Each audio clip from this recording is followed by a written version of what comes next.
Chapter 100, The Inconsiderate Car Owner. If those 3 parking spaces were all owned by BMW owners? Isn't that a slap in the face for yourself? Upon seeing this statement, Xiao Shili immediately became furious and responded promptly, I was among the first residents of Perong's high-rise buildings, one of the earliest to move in. I can now responsibly inform you that the parking area in front of the high-rise is a public one, not subject to individual transactions. After sending this reply, it quickly garnered numerous likes and support. Young man, are you naive? Xiao Shili parks his car there every day. Do you understand this matter better than Xiao Shili? Have you noticed? The other party didn't even leave a phone number, while Xiao Shili blocked his car but left his number. That's etiquette. The fan who questioned Xiao Shili was rendered speechless by others and quickly deleted their comment. Satisfied, Xiao Shili finally exited QuickTune and returned to his small one-bedroom apartment for a hot shower. About half an hour later, freshly bathed, Xiao Shili sat in the living room watching television. Suddenly, the phone on the coffee table rang, displaying an unfamiliar local number. Xiao Shili smiled faintly, immediately guessing that it might be the BMW owner.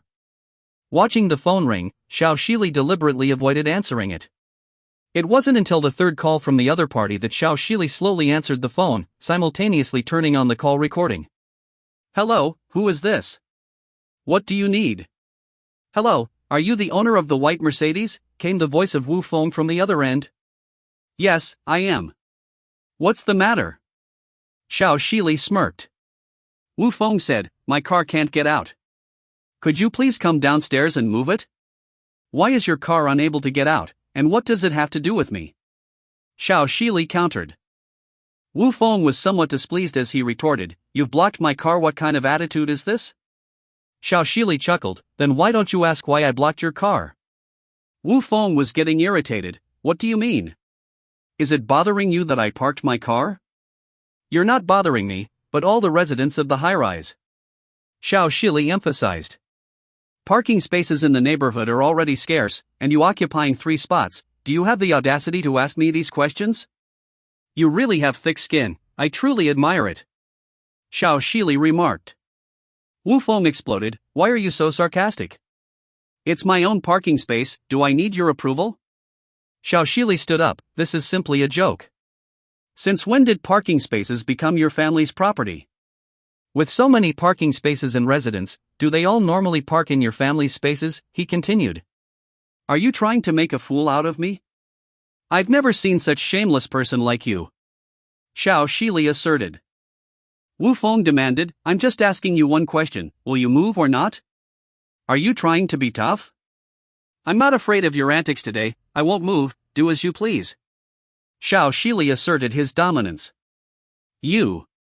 Before Wu Feng could say anything else, the other party hung up. What's going on? Su Xianyan beside Wu Feng asked. Wu Feng shook his head, encountered an unreasonable woman. Kept insisting our parking space is public, even questioned why so many cars were parked in our space? Unbelievable, what kind of people are these? Su Xianyan shook her head in disbelief, also taking out her phone to document the situation. Wu Feng immediately called Mr. Lu, the director of the neighborhood.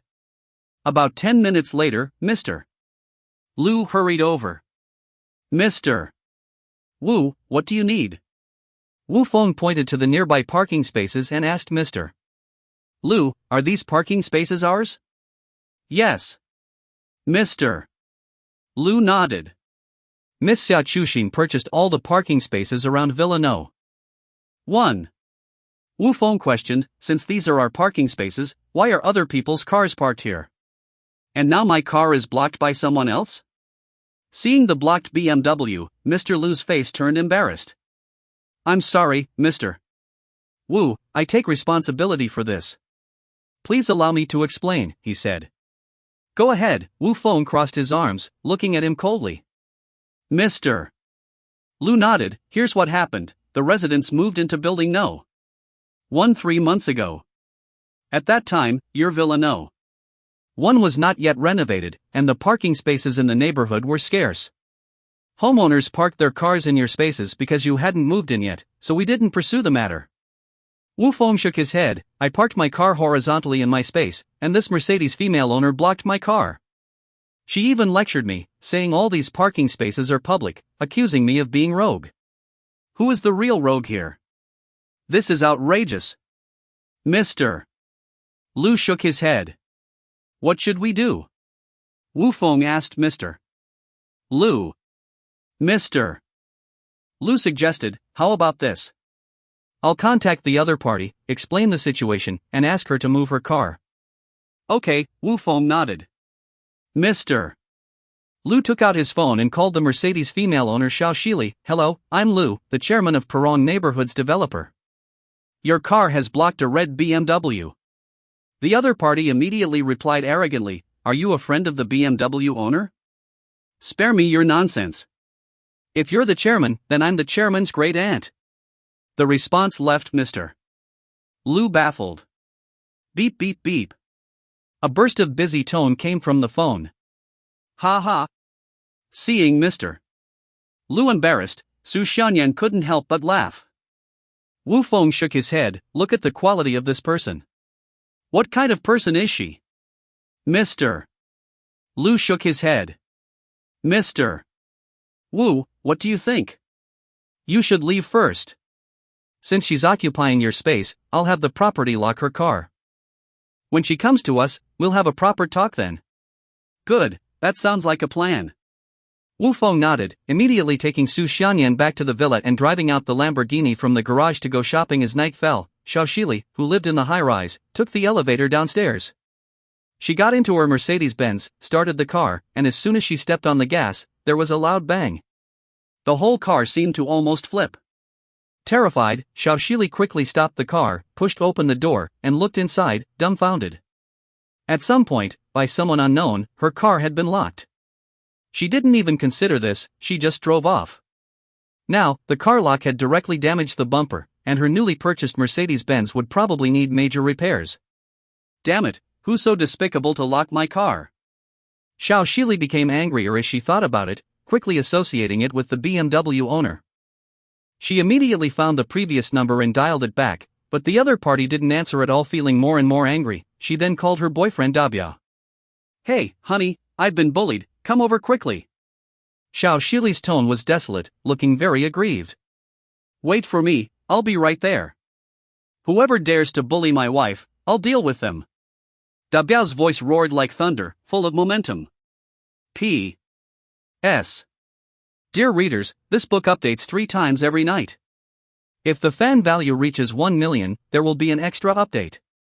Just send a small gift to increase the fan value of this book. Please send a small gift to the author if you like it. Love you all. Chapter 101, Furious Dabiao. Half an hour later, Dabiao arrived at Perron Neighborhood with 4 of his buddies, driving a domineering car. As soon as they got out of the car, his girlfriend Xiao Shili rushed into his arms, sobbing. Dabiao patted Xiao Shili's back, arrogantly declaring, "Stop crying. Today, I'll take charge for you. I want to see which bastard dares to bully my woman." There, that red BMW. Xiao Shili pointed to the parking lot, tears streaming down her face. Let's go. Dabiao waved his hand, leading his 4 buddies to the parking lot. Seeing the Mercedes-Benz locked up, Dabiao became even more furious. Who did this? Dabiao asked Xiao Shili. Xiao Shili explained, when I came back today, that guy with the BMW snatched my parking space, so I parked horizontally. Then he called me, cursed at me, and locked my car. Dabiao immediately exploded, damn it, he's out of control, thinking he's almighty with just a BMW? Without hesitation, Dabiao returned to his own domineering car, took out a hammer, and strode menacingly towards the BMW. His buddies quickly tried to stop him. Dabiao, don't be impulsive. If you damage the car, it will be troublesome. Dabiao. Before his buddies could finish, Dabiao had already smashed the front windshield of the BMW. Bang, bang, bang.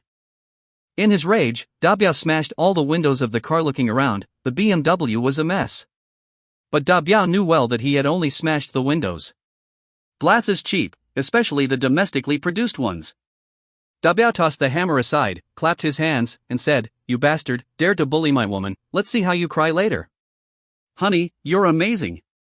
Xiao Shili was moved to tears again, throwing herself into Dabiao's arms once more. Dabiao smiled and asked, feeling better now? Much better. Xiao Shili nodded, her face filled with smiles. Da Biao snorted coldly, but I'm not satisfied. I'm waiting here. When the owner of this car comes back, I'll personally teach him a lesson. You're a real man. Xiao Shili whispered. Da Biao angrily declared, driving a damn BMW and still dares to act tough with me? What a joke. Alright, honey, don't be angry anymore. Xiao Shili snuggled into his arms. Give me your phone, I'm calling that bastard right now. Da Biao reached for Xiao Shili's phone and immediately dialed back unexpectedly. This time the call went through. On the other end, came the voice of Wu Feng, in a hurry to go out. Found your car locked, right? Da Biao roared, it was you, damn it. I smashed your glass, and you're not the least bit innocent. Wu Feng asked, who the hell are you? Smashing my sister's car? Da Biao admitted without hesitation, that's right, it was me. Get your ass back to the neighborhood, apologize to my wife, or I'll make your life a living hell. You just wait, Grandpa's coming back right away. The voice of Wu Feng on the other end was clearly furious. Wait and see, if you don't come back, I'll make you regret it. Da Biao angrily hung up the phone. Don't be angry, please. Xiao Shili tried to comfort Da Biao desperately. Da Biao waved his hand, you go home first. If things get bloody later, I'm afraid you'll get hurt. Xiao Shili became nervous, honey, it's just a small matter, please don't do this, just educate him, that's enough. Don't worry, my big brother is here. I'll just make a call and gather 100 or so brothers to deal with him. Da Biao's tone was resolute, showing no intention of letting this slide. Calm down. Xiao Shili reluctantly returned to the high-rise. Da Biao and his group took out small stools from the domineering car and sat in the parking lot, waiting for the other party to return. About an hour later, the back door of Villa No. 1 opened, and Wu Feng walked out quickly. At first glance, he saw the mess of the BMW in the parking lot. Oh, damn it. Wu Feng was furious, his gaze turning to Da Biao and his group sitting on the side. Da Biao immediately stood up and surrounded Wu Feng with his 4 buddies. Kid, was it you who answered the phone just now? Da Biao demanded. Instead of answering, Wu Feng asked, who the hell gave you the guts to smash the car? Kid, who the hell are you talking to? Da Biao reached out to push Wu Feng, but how could Wu Feng tolerate him? He immediately grabbed Da Biao's wrist and twisted it. Crack. Ah. Da Biao screamed in pain. Slap. Wu Feng slapped Da Biao's face with his left hand. You haven't explained about smashing the car, and you want to fight? Have you had enough fun? Wu Feng scolded. Da Biao, in pain, squeezed out tears and gritted his teeth. What are you standing there for? Get him. With that, his 4 buddies picked up their stools and swung them at Wu Feng. Thunk. Wu Feng kicked Da Biao to the ground. Then, he stepped forward with lightning speed and delivered a spinning kick, sending one of the big guys flying. Immediately after, there were big guys on both sides, preparing to ambush him. Wu Feng stood up where he was, directly executing a double flying kick. Thunk, thunk. 2 kicks knocked down 2 hooligans. The last short guy hesitated, holding the stool in his hand but not daring to move. Wu Feng approached him, and the short guy swung the stool at Wu Feng. But he was too short, and his speed was too slow. Wu Feng acted swiftly, delivering a slap that knocked him to the ground. Ouch! The short guy lay on the ground, holding his swollen cheek, wailing in pain. Wu Feng turned around, his gaze falling on Da Biao. Da Biao considered himself a tough guy, but he always adhered to one principle: if you can win, fight; if you can't, run. Therefore, seeing the fierce Wu Feng, he got up and tried to run. But how could Wu Feng give him the chance? In 3 steps, he caught up and kicked Da Biao to the ground. Ouch! Da Biao screamed again, and as he lifted his head, Wu Feng's foot landed on his face. Wu Feng asked, where is he? Who? Da Biao asked. Wu Feng asked, where's the owner of the Mercedes-Benz? Da Biao pointed to the high-rise, she's in her own home upstairs. Wu Feng asked coldly, alright, how do you plan to settle this? Da Biao quickly said, we'll pay for the damages, and we'll settle it however you want. I'll go find her now to deal with this. Hurry up and come back, I'll be waiting here. Wu Feng raised his foot. Alright, you wait. Da Biao got up and ran, waving to call his 4 buddies to follow. Wu Feng sat back in the parking lot, put the stool on the ground, lit a cigarette, and waited for these little hooligans to come back. As he smoked, Wu Feng suddenly felt something was wrong. The direction that bastard ran just now seemed to be not towards the high-rise. Could it be that he's fleeing? But the problem was that both the Mercedes-Benz and the domineering car were parked here. Where could he run? He took out his phone and dialed again. On the other end, came the abusive voice of Da Biao. "You bastard, you really think I'm afraid of you? I've gone to gather people, you're finished, don't you run." Chapter 102, Da Biao's Boss. Wu Feng was stunned. This outcome was unexpected. He really thought that the guy would go to find the owner of the Mercedes-Benz, and both sides would sit down and talk things through. After all, they were neighbors in the same community, and they would see each other often. Wu Feng didn't intend to escalate the situation too much. However, he didn't expect that the other party would refuse the olive branch and choose confrontation. "Who's your boss?" Wu Feng asked the other party. Having been through so much, Wu Feng had never feared anyone. Just last night, he had taken down the notorious Tang Long in the underworld. These unknown small fry in front of him didn't even register on his radar. On the phone, came Da Biao's roar, "Just you wait. You're dead meat." Beep beep beep. The phone went to a busy tone. Wu Feng wasn't in a hurry. He just sat on the stool, smoking, and waiting. After about 15 minutes, a forklift suddenly drove into the community from outside. Behind the forklift, followed a large group of laborers holding shovels and pickaxes. Da Biao, who had just been severely taught by Wu Feng, was now standing on the forklift. The forklift slowly drove up to Wu Feng, stopping less than half a meter away from him.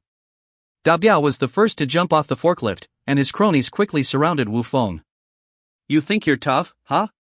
Da Biao pointed at Wu Feng, looking tough. Wu Feng chuckled, "Are these shrimp soldiers and crab generals the best you could find? Who are you calling shrimp soldiers and crab generals?" Behind the crowd, a long-haired man in boxer shorts, smoking a cigarette, swayed over. His sharp eyes fixed on the back of Wu Feng's head. Da Biao shouted, "Kid, do you know who this is? This is Defei, the big boss who used to hang out with the Wang family." Wu Feng laughed and asked, "Defei? Isn't he the thug who caused trouble at the entrance of the suburban pharmaceutical factory? You son of a bitch, dare to talk about Defei like that, you're dead." Da Biao was furious, turning to Defei. "Defei, should we deal with him?" Defei flicked the cigarette ash and asked, "Kid, do you know me? What do you think?" Wu Feng retorted, then stood up and turned around slowly. When Defei saw Wu Feng's familiar face, he was immediately scared stiff and sat paralyzed on the ground. "Defei, are you okay?" Da Biao quickly helped Defei up. Defei pushed Da Biao away and quickly asked, "Young Master Feng, why are you here?" Wu Feng asked, "Shouldn't I be asking you that?" Yes. Defei nodded repeatedly, explaining, "Black's brother got a small project nearby, so I came to help out." I really didn't know it was you." "Defei, who is this?" W was puzzled, feeling that something was wrong with the situation, and a sense of foreboding rose in his heart. Come, kneel down and talk." Defei beckoned to him kindly. W was dumbfounded. "Why should I kneel down? Is this kid some big shot?" Smack! Defei stood up and slapped W across the face.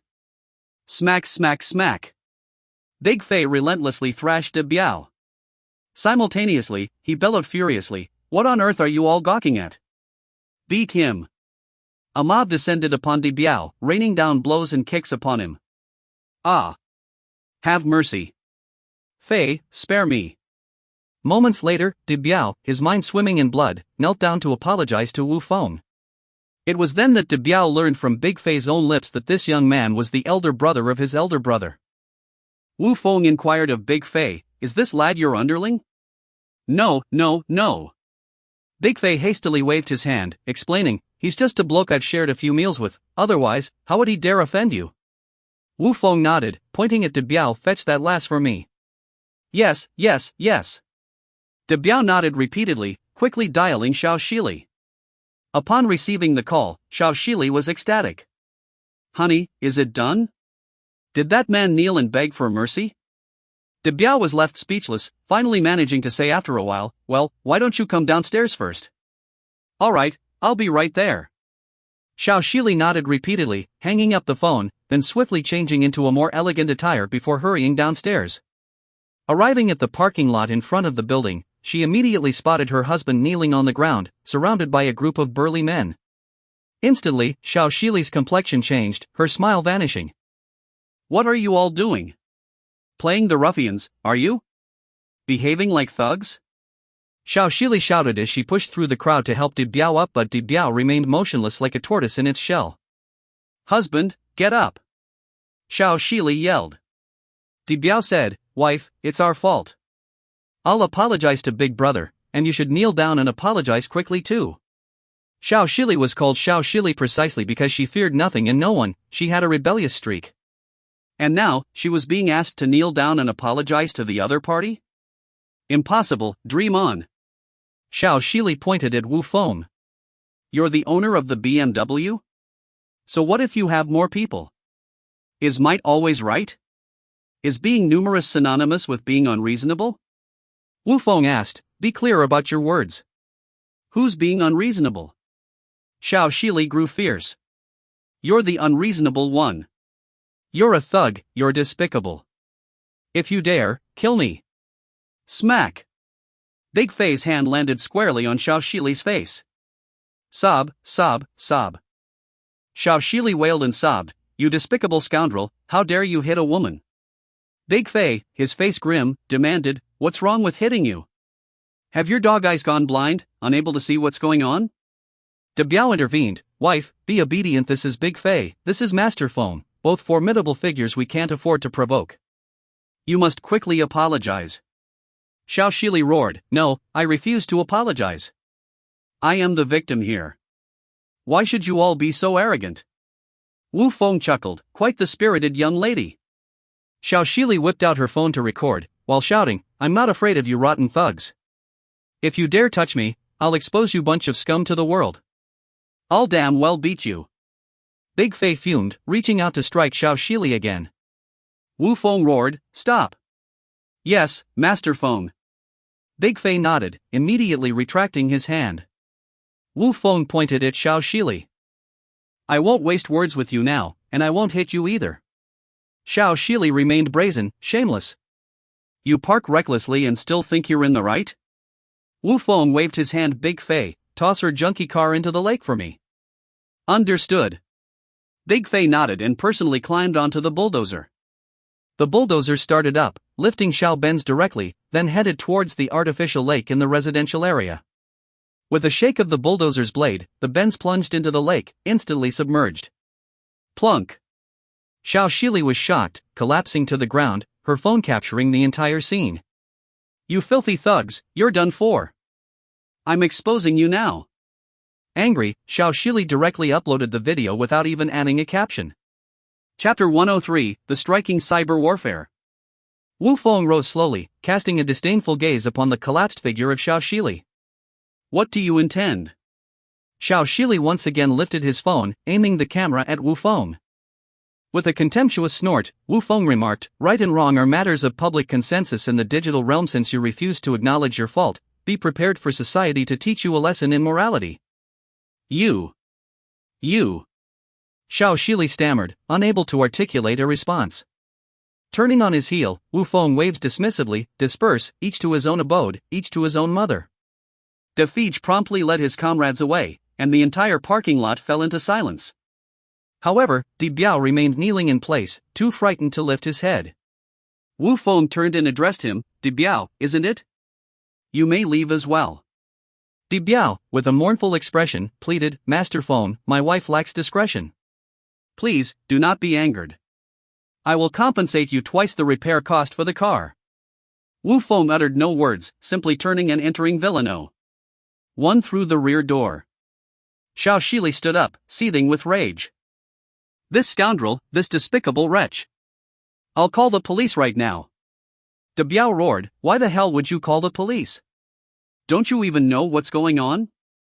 Xiao Shili erupted, Are you still a man? Do you still have a backbone?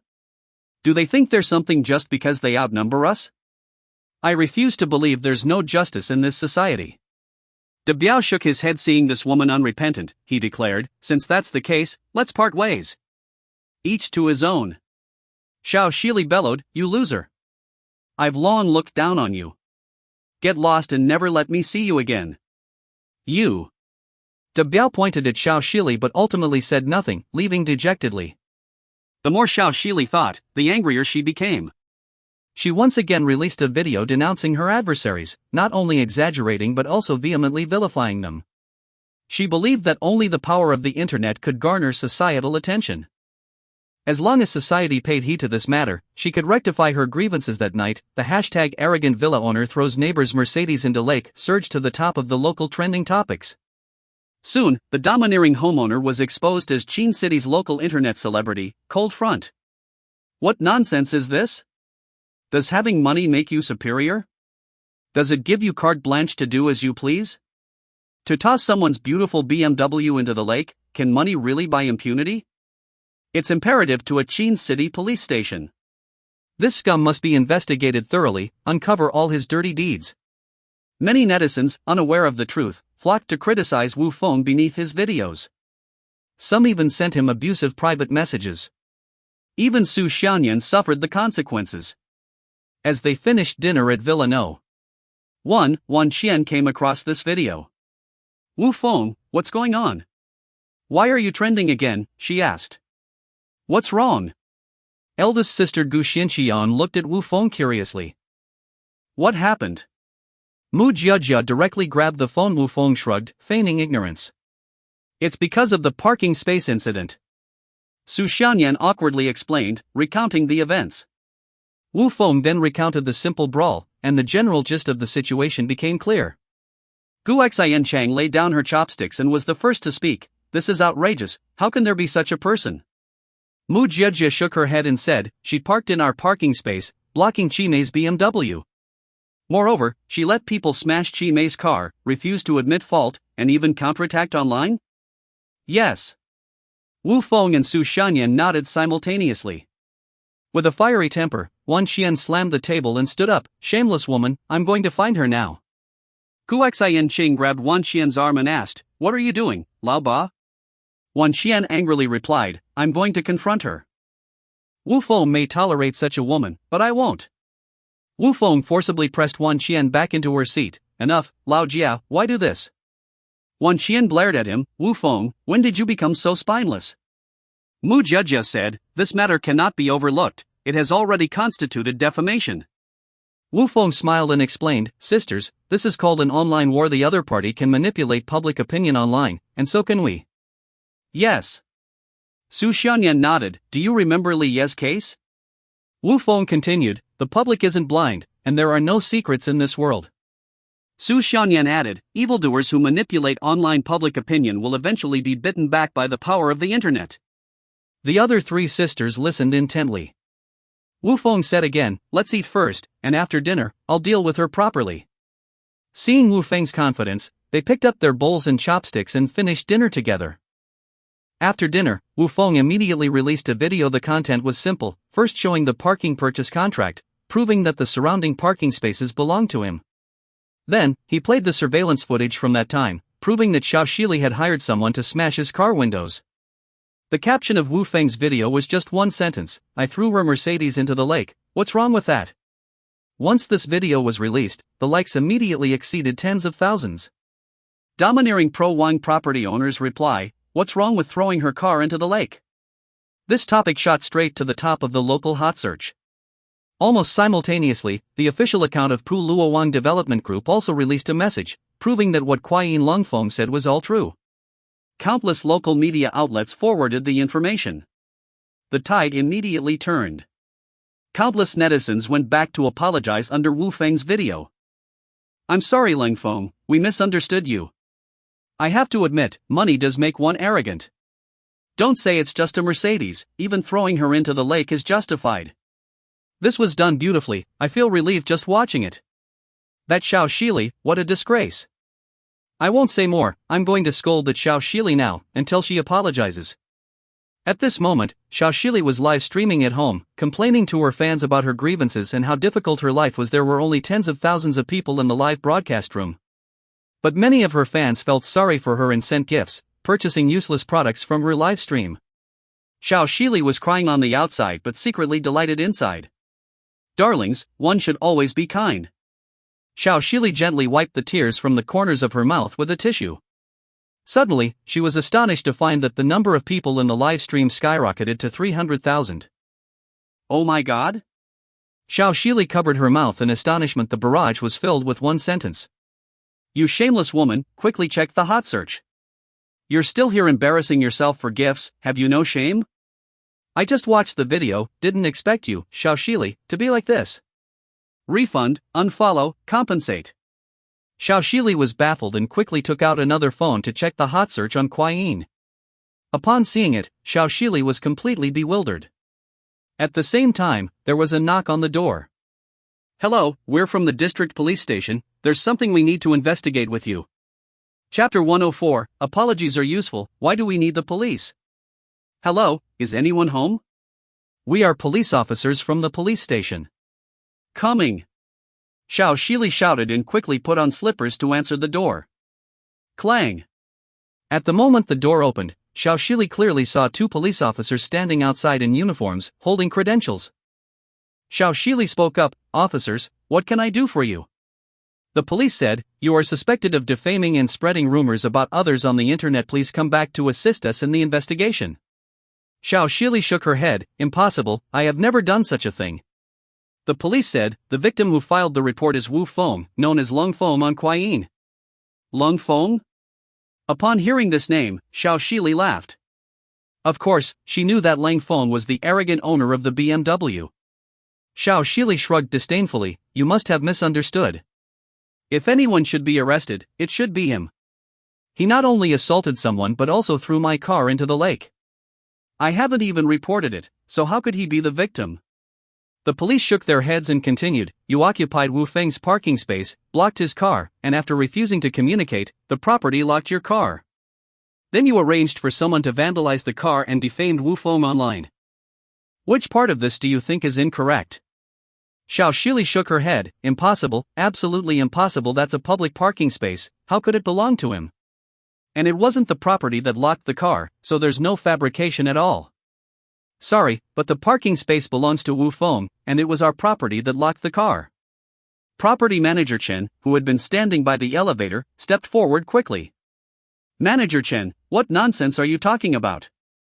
That's clearly a public parking space, and the person who locked the car is Wu Feng.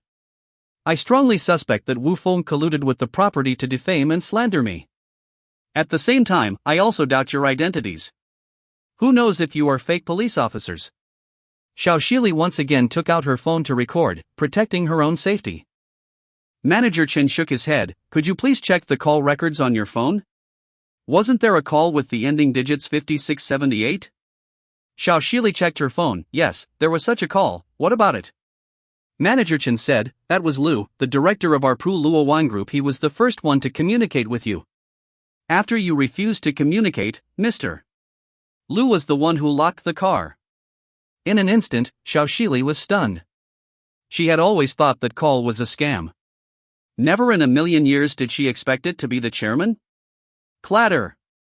Xiao Shili's phone fell to the ground. Then, the police handcuffed her. The police gestured, Come with us. Another police officer said, Your video has over 100,000 views and over 5,000 shares, which has already caused reputational damage to others. That's enough for sentencing. Sob, sob, sob.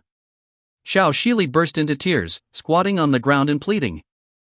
Officers, I was wrong, I really didn't know things were like this, please don't arrest me. Please, give me a chance to start anew. The police shook their heads, explaining, You need to understand, we are just doing our job according to the law. The other party has already hired a lawyer to prepare for a lawsuit. At this point, unless the other party withdraws the lawsuit, no one can save you. Wiping her tears, Xiao Shili shook her head, I don't want to go to court, I don't want to go to jail, please give me a chance, I'll call Wu Feng to apologize. The police didn't say anything, which was as good as agreeing. Xiao Shili immediately called Wu Feng, Hello, are you Wu Feng? I'm the owner of the Mercedes, I want to apologize to you. Ha ha ha. On the other end of the phone came Wu Feng's laughter. Xiao Shili shook her head, You can still laugh, I'm in such a pitiful state. Wu Feng said, little girl, if apologies were effective, why would we need the police? Xiao Shili shouted, you petty nan. Wu Feng chuckled, I hope you have a happy time in detention. I will hire the most professional lawyer to accompany you in the lawsuit. You. Xiao Shili was speechless, and the police took her away directly. On the other side, after hanging up the phone, Wu Feng sat on the sofa, and his sisters cheered. Su Xianyan said angrily, well done, this kind of villain should be dealt with. Mu Jiajia smiled, all right. Learning to protect ourselves with the law. Gu Xianqing said, well done, our little brother is getting more and more capable. Silly little brother, today the sisters really admire you. Wan Qian smiled and winked at Wu Feng. With the matter resolved, the sisters naturally felt relieved. Mu Jiajia was the first to change into her work clothes and said she had to go back to work before leaving the villa. She gave Wu Feng a meaningful look. Wu Feng didn't say anything, but he could feel it. Mu Jiajia was warning him, as if she was referring to what happened at the Dragon King nightclub last night. Then, Wan Qian also picked up her bag and, when leaving, pinched Wu Feng's thigh firmly. Why did you pinch me when you're leaving? Just go. Wu Feng frowned. Do the sisters not like you? Wan Qian smirked and walked away. At this moment, Gu Xianqing also put on her high heels. Big sister, are you leaving too? Wu Feng asked. Gu Xianqing smiled and said, there are still some things to handle at the company, I need to go home first. Wu Feng hurriedly asked, alright. Shall I drive you? Gu Xianqing shook her head, no need, you rest well. Tomorrow, Lord O is treating, remember to come alone. Lord O is treating? Wu Feng asked, is he inviting both you and me? Yes. Gu Xianqing nodded, he specifically asked for you to come, and your big sister is just a companion. Got it. Wu Feng nodded, waved goodbye to his big sister, and saw her off. Su Xianyan leaned back on the large sofa in the living room, propped up her legs and said, everyone's gone, we can finally start our two-person world. What two-person world? Wu Feng frowned. Su Xianyan smiled, it's just you and me in this house, isn't that a two-person world? Wu Feng said, but those who talk about a two-person world are usually couples. TSK, I don't care, anyway, it's a two-person world. Su Xianyan stretched her feet towards Wu Feng. Her feet were small, with clear bone structure and slender toes.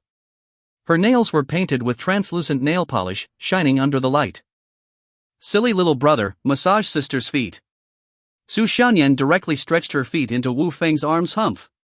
Wu Feng snorted coldly, grabbed Su Xianyan's little feet, and then tickled her soles vigorously. Ah, ha ha ha. Itchy, itchy, stop tickling. Su Xianyan laughed and cried, tears almost coming out. Wu Feng sneered, see if you dare to ask me to massage your feet next time. Jerk, I won't play with you anymore. After retracting her little feet, Su Xianyan looked at Wu Feng angrily, then turned and ran upstairs back to her room. Wu Feng stretched lazily, walked out of the living room, and closed the door of the villa. The residential area was quiet in the late night, but Wu Feng clearly saw figures moving by the small lake outside the villa. Chapter 105, Lord O has issues. Out of professional etiquette, Wu Feng did not immediately alarm the other party. Instead, he closed the door of the villa's living room first, then circled around to the small lake from the back door. However, he found nothing by the small lake, not even a trace. Was the other party too alert, or did Wu Feng's eyes deceive him? After returning to his room, Wu Feng pondered for a long time before sending a message to Lu Dong from the property management. The message was simple, asking for help in installing surveillance around the villa, with 24-hour coverage and night vision. Lu Dong replied with just one sentence, no problem, I'll arrange it for you tomorrow morning. Early the next morning, Lu Dong personally brought people to install the surveillance. They worked tirelessly for the entire morning. Wu Feng then downloaded surveillance software to monitor the villa's surroundings, finally feeling at ease. That evening, Wu Feng drove his Lamborghini with his eldest sister, Gu Xianqing, to the countryside to gather at the Gather Talent Wild Taste restaurant. This restaurant specialized in rustic flavors, with furniture and decorations exuding an antique charm. Its location was far from the hustle and bustle of the city, perfect for a simple private gathering. As it was just a small private gathering, Lord O only brought O Chang and his granddaughter. With Wu Feng and Gu Xianqing, there were only 5 people in total. Lord O smiled and said, Xiaofeng and Xingxuan, please sit down quickly. Today, we're all family, so there's no need to be formal. Thank you, Lord O. Gu Xianqing smiled faintly and pulled Wu Feng to sit down together. Here, taste these freshly picked fruits from the mountains. Lord O picked up a fruit plate and handed it to Gu Xianqing, smiling at her warmly. Wu Feng felt something was off in Lord O's gaze. Logically, this should have been the first time Gu Xianqing and Lord O met. But Lord O was unusually enthusiastic, and his eyes seemed to hold some hidden meaning. Could it be that this old fox? Wu Feng dared not think further.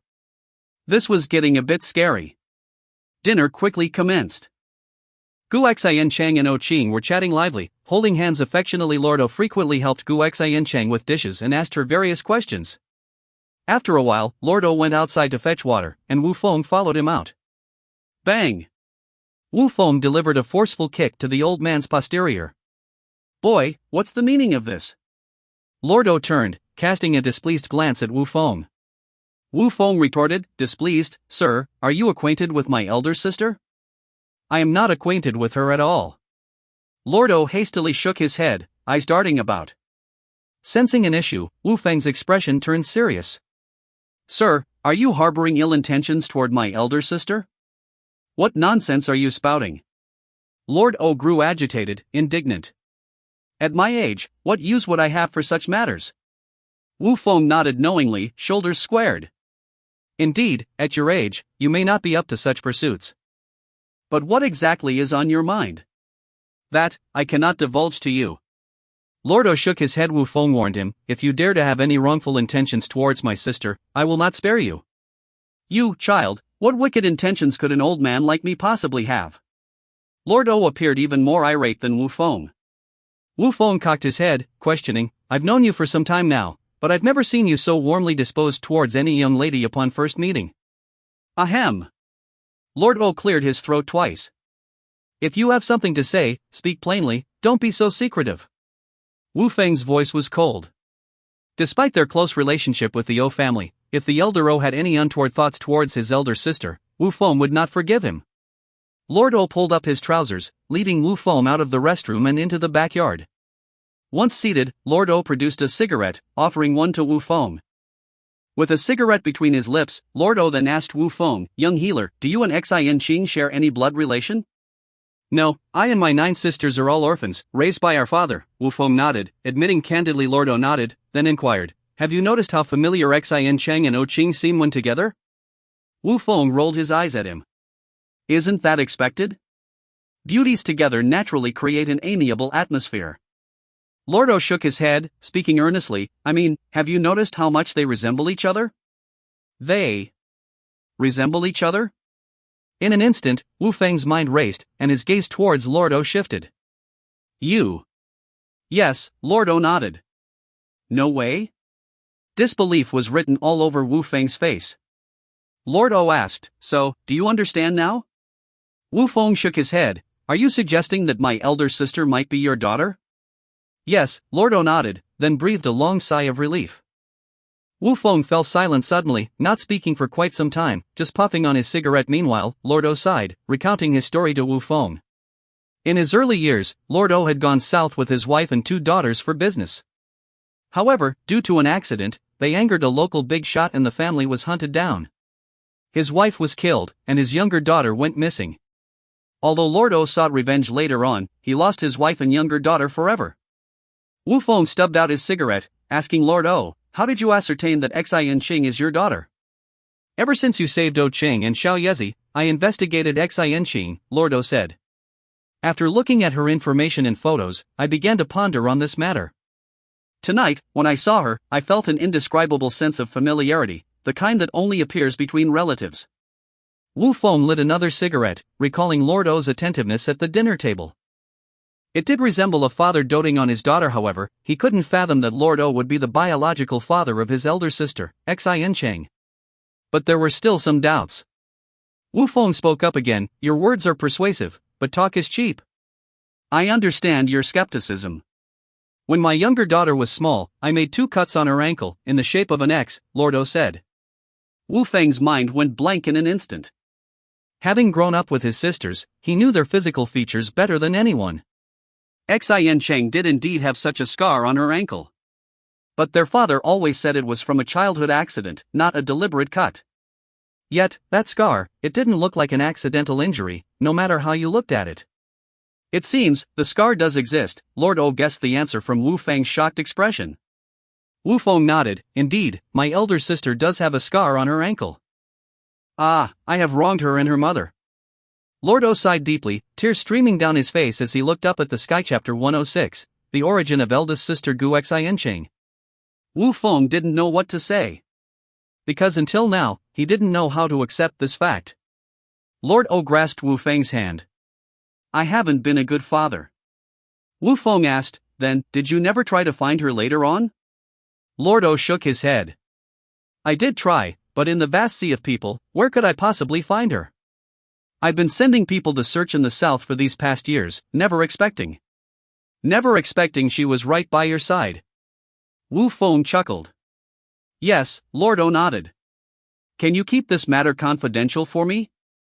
Wu Feng looked at Lord O in puzzlement. Aren't you planning to tell her about this? Lord O sighed.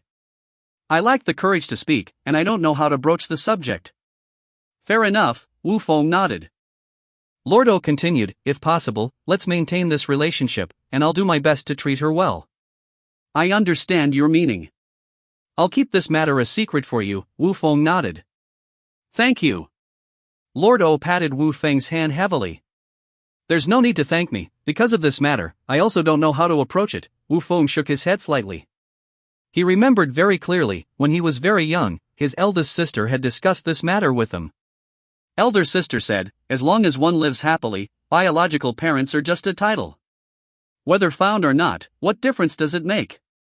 Ha ha. Lord O laughed. Truly my daughter, inheriting her mother's temperament. Inadvertently, Wu Feng began reminiscing about Xianqing's childhood. Lord O listened attentively, sometimes shedding tears, sometimes bursting into laughter, experiencing all the emotions. Wu Feng shook his head. These years, elder sister has truly endured a lot, suffered many grievances alone. Don't worry, where there's O Qing, there will be Xianqing. They are both my daughters. When I return tonight, I'll revise the will. Lord O's tone was solemn, his resolve unwavering. Wu Feng hastily waved his hand. Please don't involve me in your family affairs. Lord O laughed heartily. Young healer, if you marry my daughter, then we'll be family, and I won't treat you unfairly then. Ahem. Wu Feng coughed twice, glaring at him. Lord O continued, it's okay, I have 2 daughters now, take your pick. Pfft, shameless. Wu Feng couldn't be bothered to deal with him, turning around and entering the courtyard. Lord O wiped away his tears, hurriedly following behind Wu Feng. At this moment, the chef who had been squatting in the backyard restroom poked his head out, confirmed that the two had left, then quietly took out his phone, edited a text, and immediately sent it to contact second master. In the private room, O Qing complained, Dad, where did you and Wu Feng go? Why did it take so long? Lord O jokingly replied, we were discussing some family matters. Family matters? O Qing's expression changed, what family matters? Gu Xianqing was also puzzled. Ha ha. Lord O burst into laughter, then said, of course, it's about making Wu Feng our son-in-law. Dad, you.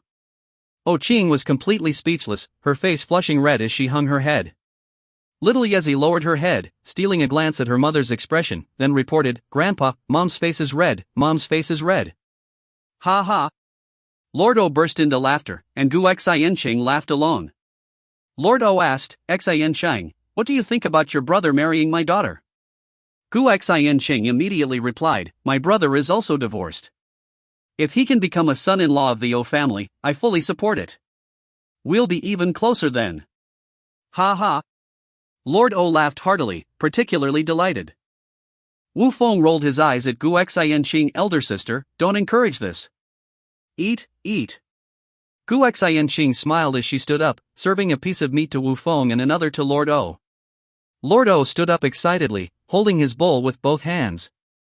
Thank you, Xianqing. Lord O, you're too polite. Gu Xianqing smiled faintly, melting Lord O's heart.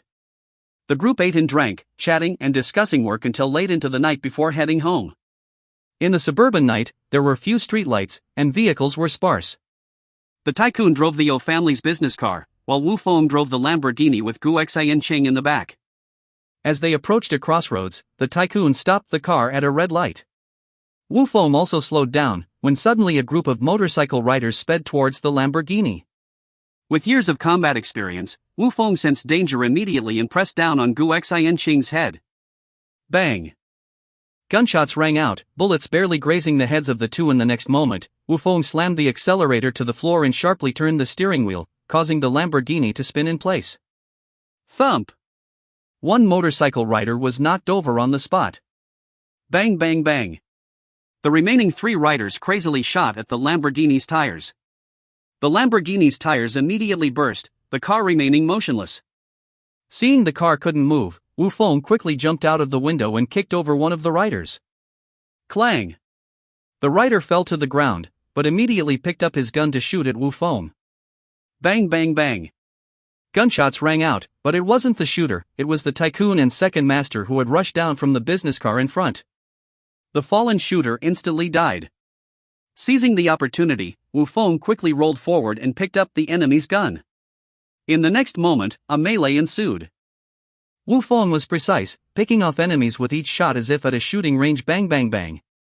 Both sides exchanged gunfire, sparks flying from the muzzles. The smell of gunpowder permeated the air. Half a minute later, 7 or 8 motorcycle riders had fallen to the ground one after another. The gunfire gradually subsided. Everyone breathed a sigh of relief, the tycoon and second master reloading their magazines, immediately clearing the battlefield, and tossing a pistol filled with bullets to Wu Feng. Wu Feng remained vigilant, finally arriving at the Lamborghini's passenger side. Big sister, are you all right? Wu Feng asked, concern evident in his voice. I'm fine, I'm fine. Gu Xianchang waved her hand, her face pale. Get out of the car. Wu Feng opened the door. The Lamborghini's tires were all flat, so they could only switch cars. Gu Xiancheng got out of the car, and Lord O ran over, hastily taking her to the O family's business car. Just then, a gunman on the ground suddenly grabbed his gun and aimed it at Gu Xiancheng. Watch out! Lord O shouted loudly, immediately pushing Gu Xiancheng away. Bang! Gunshots rang out, and a bullet pierced Lord O's chest. Ah! Lord O screamed in pain, falling to the ground. The next moment, Wu Feng and the tycoon simultaneously shot at the gunman. Bang bang bang bang bang! Countless bullets rained down. The gunman was riddled with bullets. Gu Xiancheng held Lord O in her arms, crying bitterly. Lord O, Lord O. Despite being on the brink of death, Lord O smiled, a tear rolling down his face unnoticed. Chapter 107, The War of the European Family. The magnate sped along the suburban highway in his executive car. Seated beside him, his husky incessantly made calls, reaching out to the nearest hospitals. Mr. O lay in the rear seats of the executive car, the flow of blood from his wound had slowed. It was Wu Feng who had sealed his meridians with a silver needle. However, the silver needle could only temporarily staunch the bleeding, addressing the symptoms but not the root cause. A gunshot wound is ultimately an external injury. The best course of action is to proceed to the hospital for surgery as soon as possible. Father, you must hold on. O Qing continued to shout, clutching tightly onto her father's hand. Even little Leaf was comforting her grandfather, saying, Grandpa, don't be afraid. Mom said as long as we hold on until we reach the hospital, it won't hurt anymore. Grandpa isn't afraid. Mr. O's pale face showed a faint smile, his voice very weak. With one hand holding his daughter O Qing and the other holding Gu Xiancheng, his gaze fixed on Wu Feng, as if wanting to say something but hesitating. Gu Xiancheng didn't cry out, but her tears flowed the most. Mr. O opened his mouth, as if murmuring something, his voice getting quieter. Soon, Mr. O closed his eyes. Father. O Qing cried bitterly, tears streaming down her face. Meanwhile, the executive car had already arrived at the emergency room entrance of the nearest one family hospital. Before the car even stopped, hospital staff swiftly transferred Mr. O onto a stretcher and rushed him into the operating room. The red light in the operating room kept flashing. O Cheng hugged her daughter, crying incessantly in the corridor, repeatedly saying, Oh God, have mercy on my father. Gu Xiancheng squatted in the corner, as if turned into a statue. She couldn't believe that in the most critical moment, it was Mr. O who saved her. If she could turn back time, Gu Xian Chang would rather take the bullet herself than let anyone else suffer for her. The magnate, the husky, and all the guards of the O family arrived at the scene. The chief surgeon for this operation was Wan Qian, with Wu Feng assisting from the side. The siblings worked together to save Mr. Oh. An hour passed. 3 hours passed. 5 hours passed. After 6 hours, it was already early morning. The eastern sky faintly lit up, resembling a flipped fish belly. Finally, the red light in the operating room went out. This also meant that the surgery was over. Everyone rushed to the door of the emergency room at once. The first person to come out was Wan Qian, with sweat still on her forehead. Director Wan, how is my father? Oh Qing grabbed Wan Qian's arm excitedly and asked. Lao Ba, how is Mr. Oh? Gu Xian Qing also followed up with questions. Wan Qian didn't speak but turned to look at Wu Feng behind her. Wu Feng shook his head slightly. All medical personnel have made the utmost effort, but Mr. O's injuries are too severe. My condolences. Plop. O Qing slumped to the ground, wailing loudly. Father. It's impossible, it's impossible. Gu Xian Qing shook her head frantically, wanting to rush in to check Mr. O's condition. However, Wu Feng stepped forward and hugged her, saying nothing, just shaking his head slightly. Ah. Gu Xian Qing's emotions completely collapsed. She vigorously pounded on Wu Feng's back, venting her emotions. Around 8 o'clock in the morning, some relatives and friends of the O family arrived at the scene. Unfortunately, the hospital had already sent Mr. O's body to the morgue, awaiting transfer to the police. With Mr. O gone, the only one in the O family who could make decisions was the second son, O Xian, who immediately gather all members of the O family at the old villa.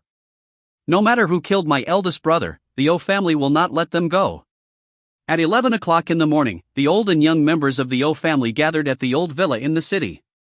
Normally, all matters of the O family were presided over by Mr. O. Now that Mr. O was gone, naturally the one taking charge would be the second son, O Xian, who. The atmosphere in the living room was very tense, men smoking, women shedding tears. O Qing recounted the events of the previous night to everyone in the O family. O Xian, who sneered, so, this matter is related to Wu Feng and Gu Xian Chang. All eyes of the O family turned to Wu Feng and Gu Xian Qing. They, as siblings, shouldn't have come. But as the parties involved, it was necessary to help the O family investigate this matter. Unexpectedly, O Xian, who immediately pointed the finger at them. Wu Feng nodded, you're right. The assassin initially came for us, and Mr. O stepped in to shield my sister. O Xian, whose sharp gaze stared at Gu Xian Chang and asked, what relationship do you have with my eldest brother? Gu Xian Qing shook her head, we have no relationship whatsoever. Nonsense. O Xian, who shouted, if there's no relationship, why would my eldest brother shield you? Gu Xian Qing shook her head, tears falling once again. Even at this moment, she was still unclear why Mr. O would shield her. O Xian, who asked, so, are you his lover? You're talking nonsense. O Chang stood up and shouted, O Xian, who, mind your attitude. My father is not that kind of person. My brother's death is related to these two people today, we'll kill them first to mourn my brother. O Xian, who seemed to have gone mad, grabbing a long sword from the living room and intending to kill. O Qing opened her arms to block O Xian, who, shouting, are you out of your mind? O Qing, I'm your second uncle. Are you going against your own family? O Xian, who was furious too. The cause of father's death will be investigated by the police. O Qing's tone was firm. O Xian, who shouted, they are the ones who killed my brother. If you want to kill them, you'll have to kill me first. O Qing's eyes widened, fearlessly facing O Xian, who. You too, get out of here. Why are you still staying? Other members of the O family reprimanded Wu Feng and Gu Xian Chang. The magnate and the husky also hurriedly came forward to see them off. Wu Feng and Gu Xian Chang said nothing and quietly left. O Xian, who angrily put down the long sword and said, a country cannot be without a ruler for a day, a family cannot be without a master for a day. Now that my brother is gone, the O family should have a new master too. Other members of the O family echoed his sentiments. O entertainment was just one of the many industries of the O family. The O family's scale was top-notch in the entire Chin city and even ranked among the best in Hebei province. Whoever took charge of the O family would control the O family's wealth and become the biggest beneficiary. What's there to discuss? Since the old master is no longer here, it's natural for O Qing to take over. I disagree. O Qing is ultimately just a widow. How could the family be handed over to her? It's ridiculous. We've devoted ourselves to the O family, so we're the ones most qualified to take on the family's responsibilities. The old and young members of the O family argued incessantly. As expected, you all are fighting like dogs. O Xin, who shook his head, shouting, "My brother foresaw all these matters long before his death and thus left a will." As he finished speaking, O Xin, who took out a will and displayed it in front of everyone, "Take a good look. My brother's will is very clear. He entrusted the O family to me a century later." Chapter 108, Did Mr. O fake his death? The sudden appearance of the will left the members of the O family extremely stunned. After all, Mr. O had never mentioned anything about a will before. Who knows if this will is genuine or fake? Immediately, someone questioned the will in O Xin whose hands. Whether it's real or fake, everyone can compare it with my brother's handwriting. O Xin who sneered, tossing the will onto the table. Everyone crowded around the table to examine the will. The signature indeed matched Mr. O's handwriting. However, the contents of the will were printed by a computer. Moreover, this document did not appear to have been notarized. I knew some people wouldn't accept it, saying that I got a fake will. Whether it's real or fake, see it for yourselves. O Xin who scoffed. The members of the O family fell into silence. And there was one person who hadn't spoken from beginning to end. This person was naturally O Qing. She had been in mourning for her father, with no interest in the affairs of the O family. Someone immediately asked O Qing, "Did you know about the old master making a will?" "I didn't know." O Qing shook her head. O Xin who proudly said, "Of course she didn't know, because this will is for me." Seeing that everyone was silent, O Xin who continued, "O Qing, hand over all of the O family's seals and documents to me." O Qing shook her head, "My father's body isn't cold yet, and all you can think about is fighting for the family property, is that it?" O Xin who said, "Only if I take control of the O family, will there be a chance to avenge Mr. O." O Qing shook her head, "I've never heard of this will. Why did it appear as soon as my father passed away?" A young member of the O family said, "Second uncle, your will doesn't have legal effect." O Xin who said, "Of course, it doesn't have legal effect, but in the O family, it's a decree. Are you going against Mr. O? I don't acknowledge this will. Until my father's cause of death is investigated, I won't easily hand over the seals to you," O Qing said firmly. O Xin who got angry, "Nonsense, when has it ever been your turn, a widow, to be in charge of the O family?" O Qing was fearless and retorted, "When has it ever been the turn of a profligate son to be in charge of the O family?" "You." O Xin whose face turned red with anger. His reputation in the O family was very poor. He was proficient in all vices and had even betrayed the O family. If it weren't for Mr. O keeping him in check, O Xin who would have caused trouble long ago. O Xin who pointed outside the villa's gate and shouted, "As the head of the O family, I declare that from now on, O Qing is expelled from the O family. Get out immediately." O Qing asked, "Based on what?" O Xin who sneered, "Based on this will." O Qing shook her head, "You're dreaming. Are you asking for death?" O Xin whose anger flared, and 4 burly men beside him immediately approached, even pulling out guns. "Are you planning to kill me?"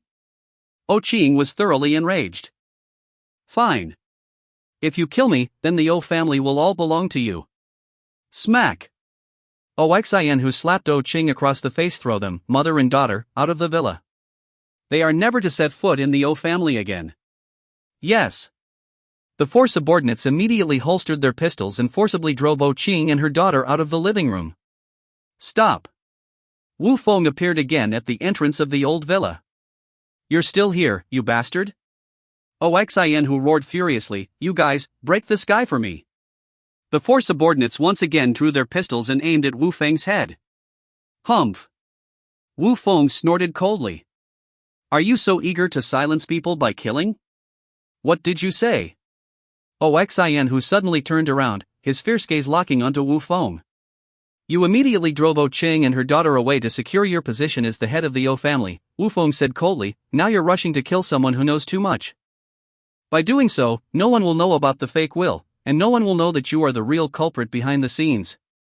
O Cheng turned her head, looking at Xin, who with confusion Xin, whose series of actions indirectly confirmed Wu Feng's words. Even the other members of the O family were puzzled by Xin, whose behavior. Xin, who laughed loudly. Nonsense, unrelated nonsense, all bullshit. The younger generation of the O family stood up. I think we can do a DNA test to verify what Wu Feng said. Wu Feng immediately took out a document. You're right. That's why I brought this paternity test. As soon as he finished speaking, Wu Feng tossed the document onto the table. The members of the O family approached to examine it. No matter how they looked at it, it didn't seem to be forged. Wu Feng continued, for those who don't believe, feel free to make a call for consultation, or even repeat the test with a new sample. O Cheng stood still, looking at Wu Feng incredulously.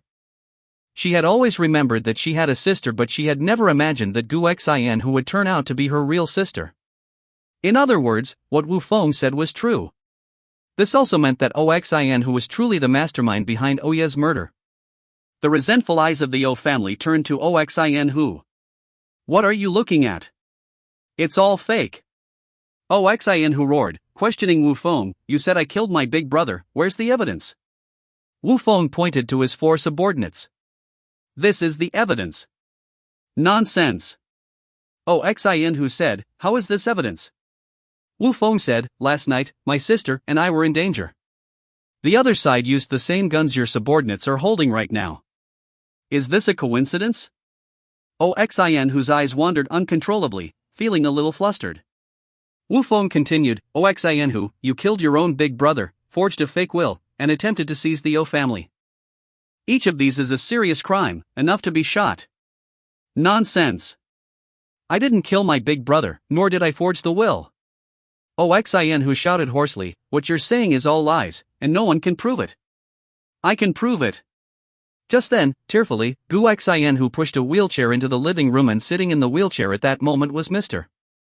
O. Chapter 109, Cease, Ahu. At this moment, the entire Ouyang household was dumbfounded. Grandpa is pretending to be dead. A child roared, frighteningly ducking under the table. Pretending to be what? I am not dead. Mr. Ouyang coldly interjected. In this moment, the Ouyang family finally realized. So, Mr. Ouyang had faked his death. Although Mr. Ouyang was shot, the bullet only grazed his chest, entering halfway. The injury wasn't severe, and with the joint efforts of Wu Feng and Wan Qian, they revived him in the operating room. However, Mr. Ouyang suddenly devised a plan to feign death, involving the two. And thus, the splendid drama unfolded before them. Dad. Ouyang Qing rushed to her father's side, kneeling down and holding his hand, tears of excitement falling once again. Brother, I admit the will was fake, but I never intended to harm you. Clap, clap, Wu Feng applauded. Then, the chef from the Ju Xian Wild Taste restaurant was brought over. Wu Feng spoke up, I have recovered the chef's text messages. Do you still wish to quibble? I. Ouyang Xin, whose lips trembled, his legs shaking. Mr. Ouyang slowly spoke, you killed my daughter, forged the will, and schemed to take over the Ouyang family. You truly disappoint me. Wu Feng coldly snorted, if I'm not mistaken, you leaked information about Ouyang Qing and her mother's danger before, as well as the attempt on Mr. Ouyang's life by the female assassin, wasn't it? At this moment, the furious gazes of everyone in the Ouyang family turned towards Ouyang Xinhu. Ouyang Xinhu, you are truly despicable. I never expected you to be this kind of person.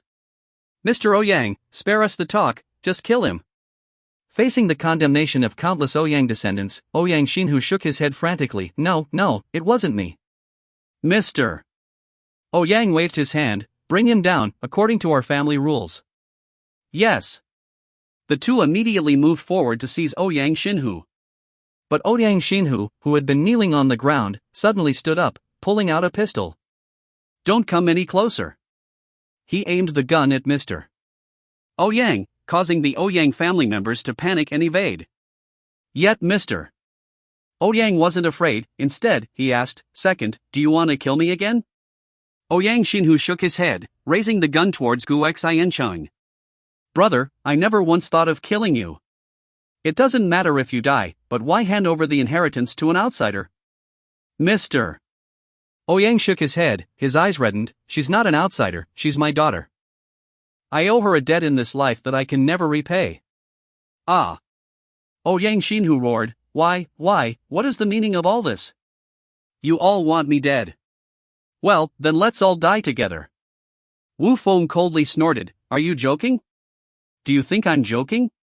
Ouyang Xinhu hardened, aiming the gun at Wu Feng. Wu Feng said, "You haven't even released the safety on your gun. How do you plan to shoot?" "You." Ouyang Xinhu suddenly realized that he hadn't released the safety catch on his pistol all this time. "Mr. Ouyang sighed, "Cease, Ahu. The place is surrounded by police." The next moment, numerous armed police officers entered the Ouyang mansion. Leading them was Wu Feng's elder sister, Mu Jejia. Mu Jejia's icy gun barrel was aimed at Ouyang Xinhu's head. "Ouyang Xinhu, drop your weapon immediately." You. Ouyang Xinhu trembled all over, cold sweat streaming down. Wu Feng said, "There's no need to struggle. The police sniper has long been in position. As soon as you release the safety catch, you'll be shot dead." "Nonsense." Ouyang Xinhu refused to believe, immediately pulling the trigger on the pistol. Bang. The old mansion's glass windows shattered as a sniper bullet pierced Ouyang Xinhu's forehead. Thud. Ouyang Xinhu's expression froze, collapsing directly to the ground. Mu Jejia immediately ordered to check the body, evacuate the crowd after confirming death, and seal off the old mansion. The people of the Ouyang family dispersed. The old patriarch remained seated at the entrance of the old mansion, reluctant to leave. Sigh. Mr. Ouyang sighed deeply. Wu Feng asked, "Is Mr. Ouyang reluctant to part with his younger brother?" Mr. Ouyang shook his head, "It's not about regretting his death. I just regret not teaching him to be a better person. Everything he did today, I bear an undeniable responsibility for." Wu Feng also shook his head, "Everyone has their fate, there's no need to blame oneself for everything." "Perhaps you're right." Mr. Ouyang turned his head, looking across the street. Gu Xiancheng and Ouyang Cheng were sitting in the same car, seemingly having a conversation. Wu Feng patted Mr. Ouyang's shoulder. "I'm sorry, I helped you and your daughters reunite in this way." "Ha ha." Mr. Ouyang laughed, "You've done well." Wu Feng pushed Mr. Ouyang across the street to the car. Gu Xiancheng and Ouyang Cheng got off the car one after another. At this moment, Mr. Ouyang and Gu Xiancheng met eyes, but neither could utter a word. Gu Xiancheng didn't know anything about this, thinking that Mr. Ouyang had really died. It wasn't until Wu Feng told her that Mr. Ouyang was alive and asked for her help to push him back into the mansion that she learned everything. "Harcheng, I'm sorry for these years." Mr. Ouyang's eyes reddened. Gu Xiancheng didn't speak, kneeling down and leaning on Mr. Ouyang's legs, tears streaming down her face. Initially, Gu Xiancheng regarded Mr. Ouyang as a kind elder with a good impression. Later, when Mr. Ouyang took a bullet for her, she was deeply distressed. When she found out that Mr.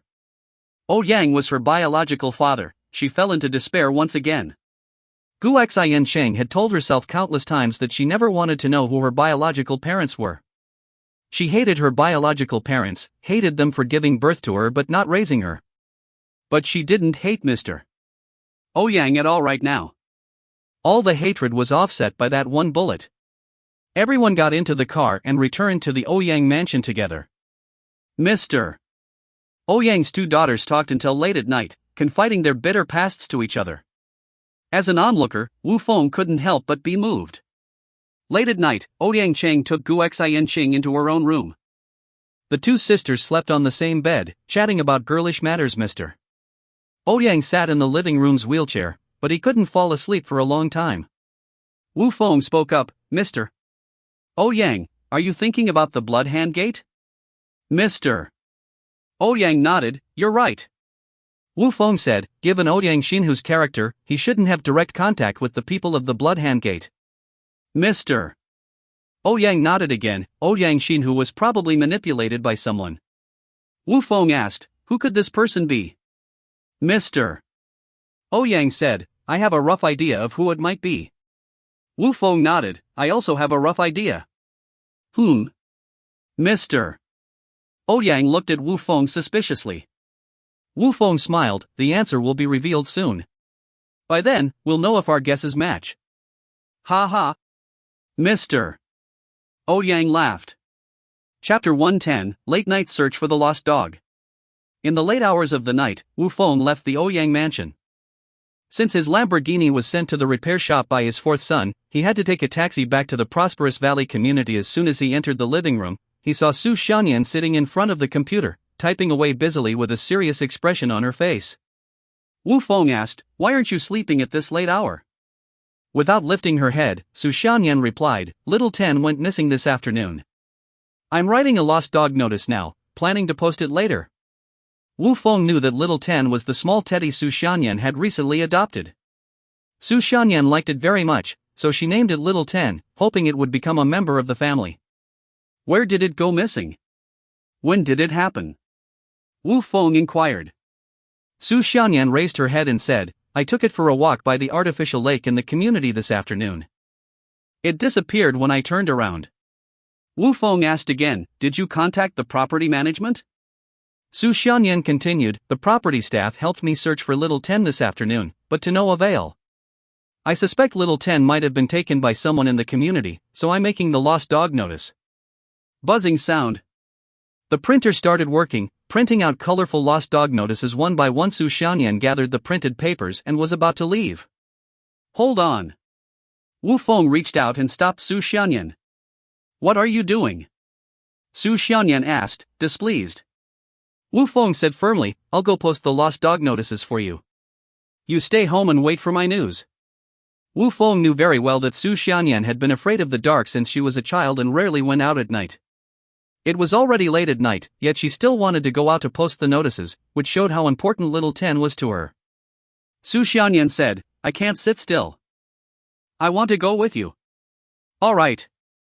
Wu Feng nodded in agreement, pulling Su Xianyan out and also calling Black Battle. The bamboo forest bar was not far from here and was still open at this time. It was just right to ask him to come and help since more hands meant more strength. A dozen minutes later, Black Battle and the other three rode motorcycles into the community.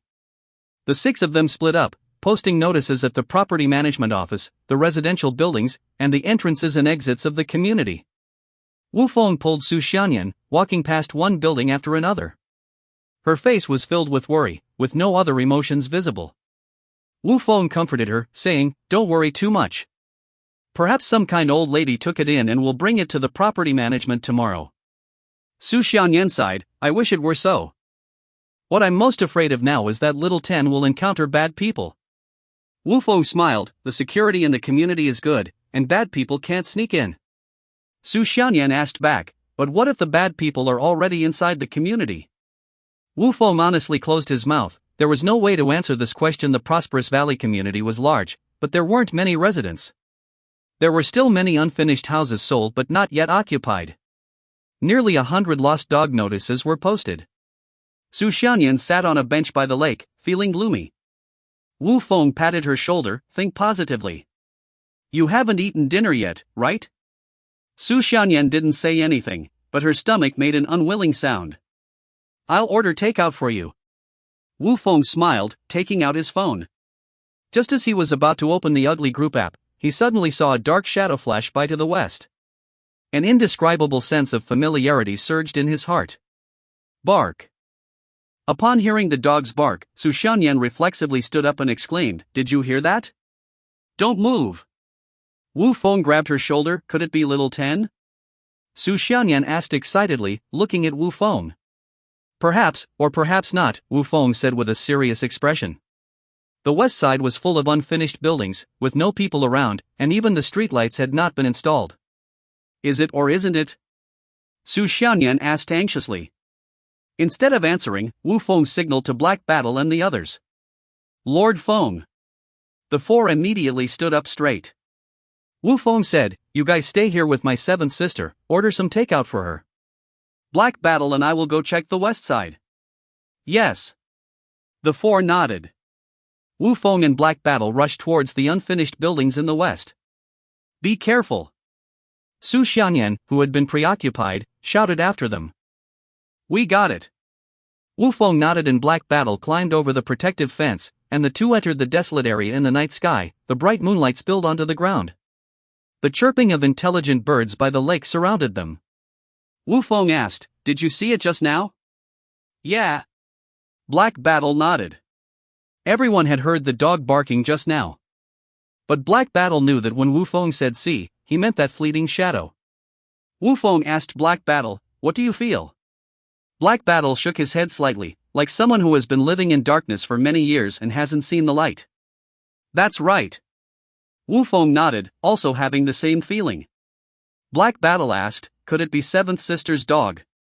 "Yeah." Wu Feng nodded. He had wanted to link that shadow with Su Xianyan's dog. But many times, one had to prepare for the best and the worst. The two split up and searched in different unfinished buildings. One building after another, they reunited once again. Only one building remained in front of them. This building was adjacent to the moat and was 18 stories high. If that shadow was still there, then it must be in this building. The two exchanged glances and simultaneously drew their daggers before entering the silent building. From the first floor to the 15th, they found nothing. But they heard the dog barking again. The two quickly rushed up to the 16th floor, then the 17th, but found nothing. Wu Feng leaned against the wall, signaling to Black Battle. His meaning was for himself to go ahead, with Black Battle covering the rear.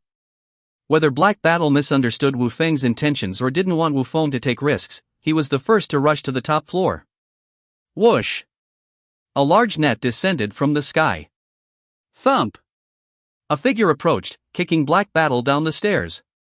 Clang, clang, clang. Black Battle tumbled down to the 16th floor. Wu Feng turned his head to look downstairs. "Lord Feng, I'm fine." Black Battle's voice came up. "Black Battle, don't move from there." Wu Feng stepped up to the top floor. This time, there was no ambush. In the hazy moonlight, a pale-faced man with silver hair was squatting on the ground. The silver-haired man was using a knife to cut up a small dog's body. Wu Feng immediately recognized the dog as Little Ten, the one Su Xianyan had. "Wu Feng, you've finally come." The silver-haired man spoke, stuffing a piece of raw dog meat into his mouth. You're from the Blood Hand Gate," Wu Feng said, guessing the man's identity immediately. "That's right." The silver-haired man licked his fingers, which were covered in dog blood. His movements were meticulous, as if savoring some delicious delicacy. "You deserve to die." Chapter 111, Midnight Duel on the Solitary Tower. Amidst the battlefield, Wu Feng's actions were as ruthless as a reaper's scythe, devoid of any semblance of sentiment or hue. In his direst moments, Wu Feng had even dined on roasted wolf meat during his time in Africa. However, the silver-haired man before him induced a profound sense of revulsion within him. The man was indulging in the consumption of raw dog flesh. This dog happened to be the beloved pet of Su Xianyan, harmless to humanity in every aspect. Only a profoundly disturbed individual could commit such an act. Ha ha ha. The silver-haired man erupted into laughter, rising slowly to his feet, his crimson bloodshot eyes fixed intently upon Wu Feng. "Wu Feng, you should count yourself fortunate, it is not your sister who stands before me. Otherwise, at this very moment, it would be her corpse that I would be consuming." In an instant, an overwhelming surge of rage engulfed Wu Feng. "You beast." The silver-haired man casually wiped the blood from the corner of his mouth, his voice dripping with malice. "Someone has offered a bounty on your head. But you are not an easy target, hence I must resort to drastic measures." Wu Feng's expression grew increasingly solemn. He was well aware of his adversary's implication. His home was under round-the-clock surveillance, monitored from every angle. The presence of any unfamiliar individual would immediately trigger an alert on his mobile phone. This also meant that the silver-haired man, intent on assassinating Wu Feng, could not approach the villa. The silver-haired man turned his gaze towards the night sky. "You are indeed more formidable than I had imagined." No wonder the rose thorn and those few incompetents met their demise at your hands. I am curious, what is your background? Humph. Wu Feng retorted coldly, once you are dead, I will divulge everything to you. Ha, the silver-haired man laughed heartily. Let me inform you, I am the Silver Python, one of the 12 supreme lords of the Bloodhand sect, a league above the likes of the rose thorn. Let alone you, even within the entire city of Qin and the province of Ji, there is no one who can rival me. Those who seek to kill me have yet to be born. Wu Feng shook his head slightly. In my eyes, there is no distinction. Even the entirety of the Bloodhand sect is nothing but refuse to me. The silver python turned, his gaze akin to that of a wild beast, fixed upon Wu Feng. Dare you besmirch the name of the Bloodhand sect? The Bloodhand sect is insignificant in my eyes. Wu Feng's tone was stern and resolute. Had he not already departed from the underworld, he would have undoubtedly eradicated every remnant of the Bloodhand sect alongside his 10 brethren. There would be no room for such petty disturbances. You seek death. Enraged, the silver python swiftly drew his blade, hurtling towards Wu Feng with lightning speed. Yet Wu Feng stood unmoved, rooted to the spot. Swish! A glint of cold steel flashed by as the silver python's blade narrowly missed Wu Feng's neck. With a deft motion, Wu Feng swiftly retreated, evading the first strike. Swish! The silver python swiftly executed the second strike, once again aiming directly for Wu Feng's neck. This time, instead of evading, Wu Feng delivered a swift kick. Thump! Before the silver python's blade could harm Wu Feng, the man was sent flying through the air, crashing violently to the ground.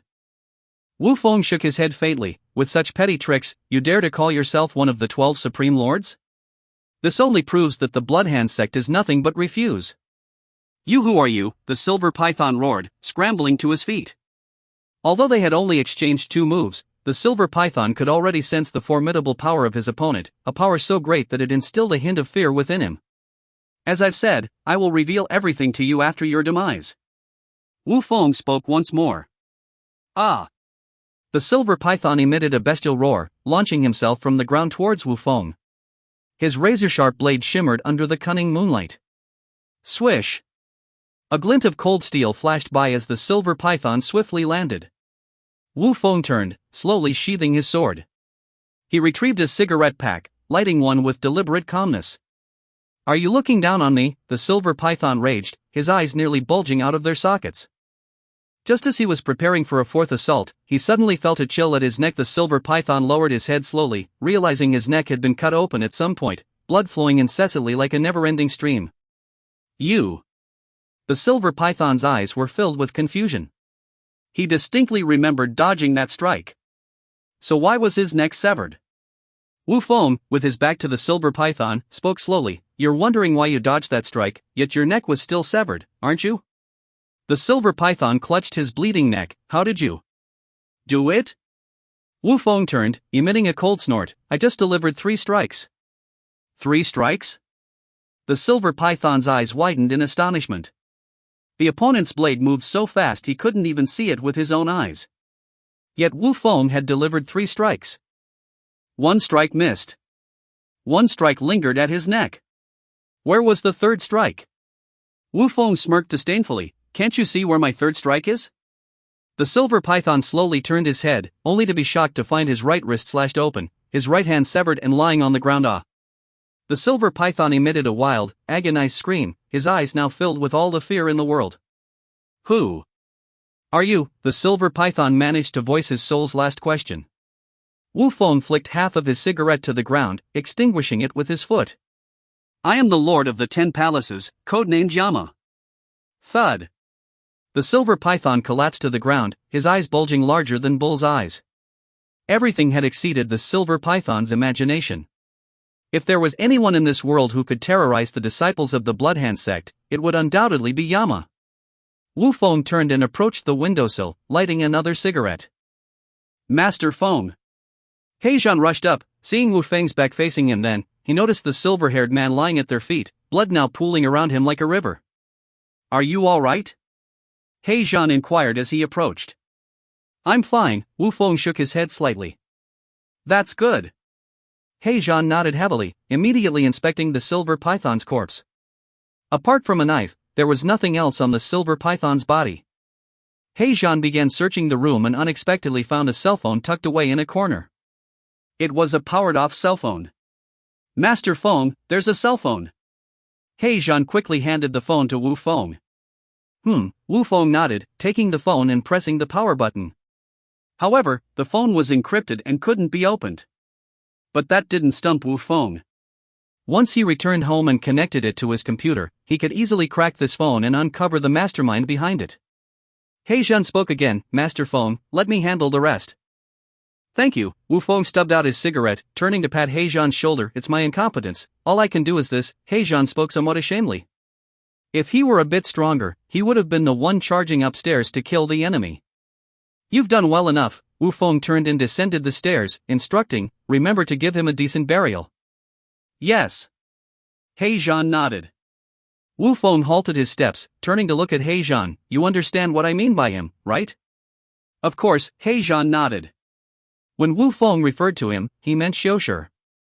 As for that sickly silver python, his death was not regrettable. Chapter 112, The Puppet Master, King Caesar behind the scenes. Upon returning home, Wu Feng found Su Xianyan enjoying a delectable beef hot pot in the living room. Black War's 3 henchmen stood obediently at the door. Thank you for your hard work.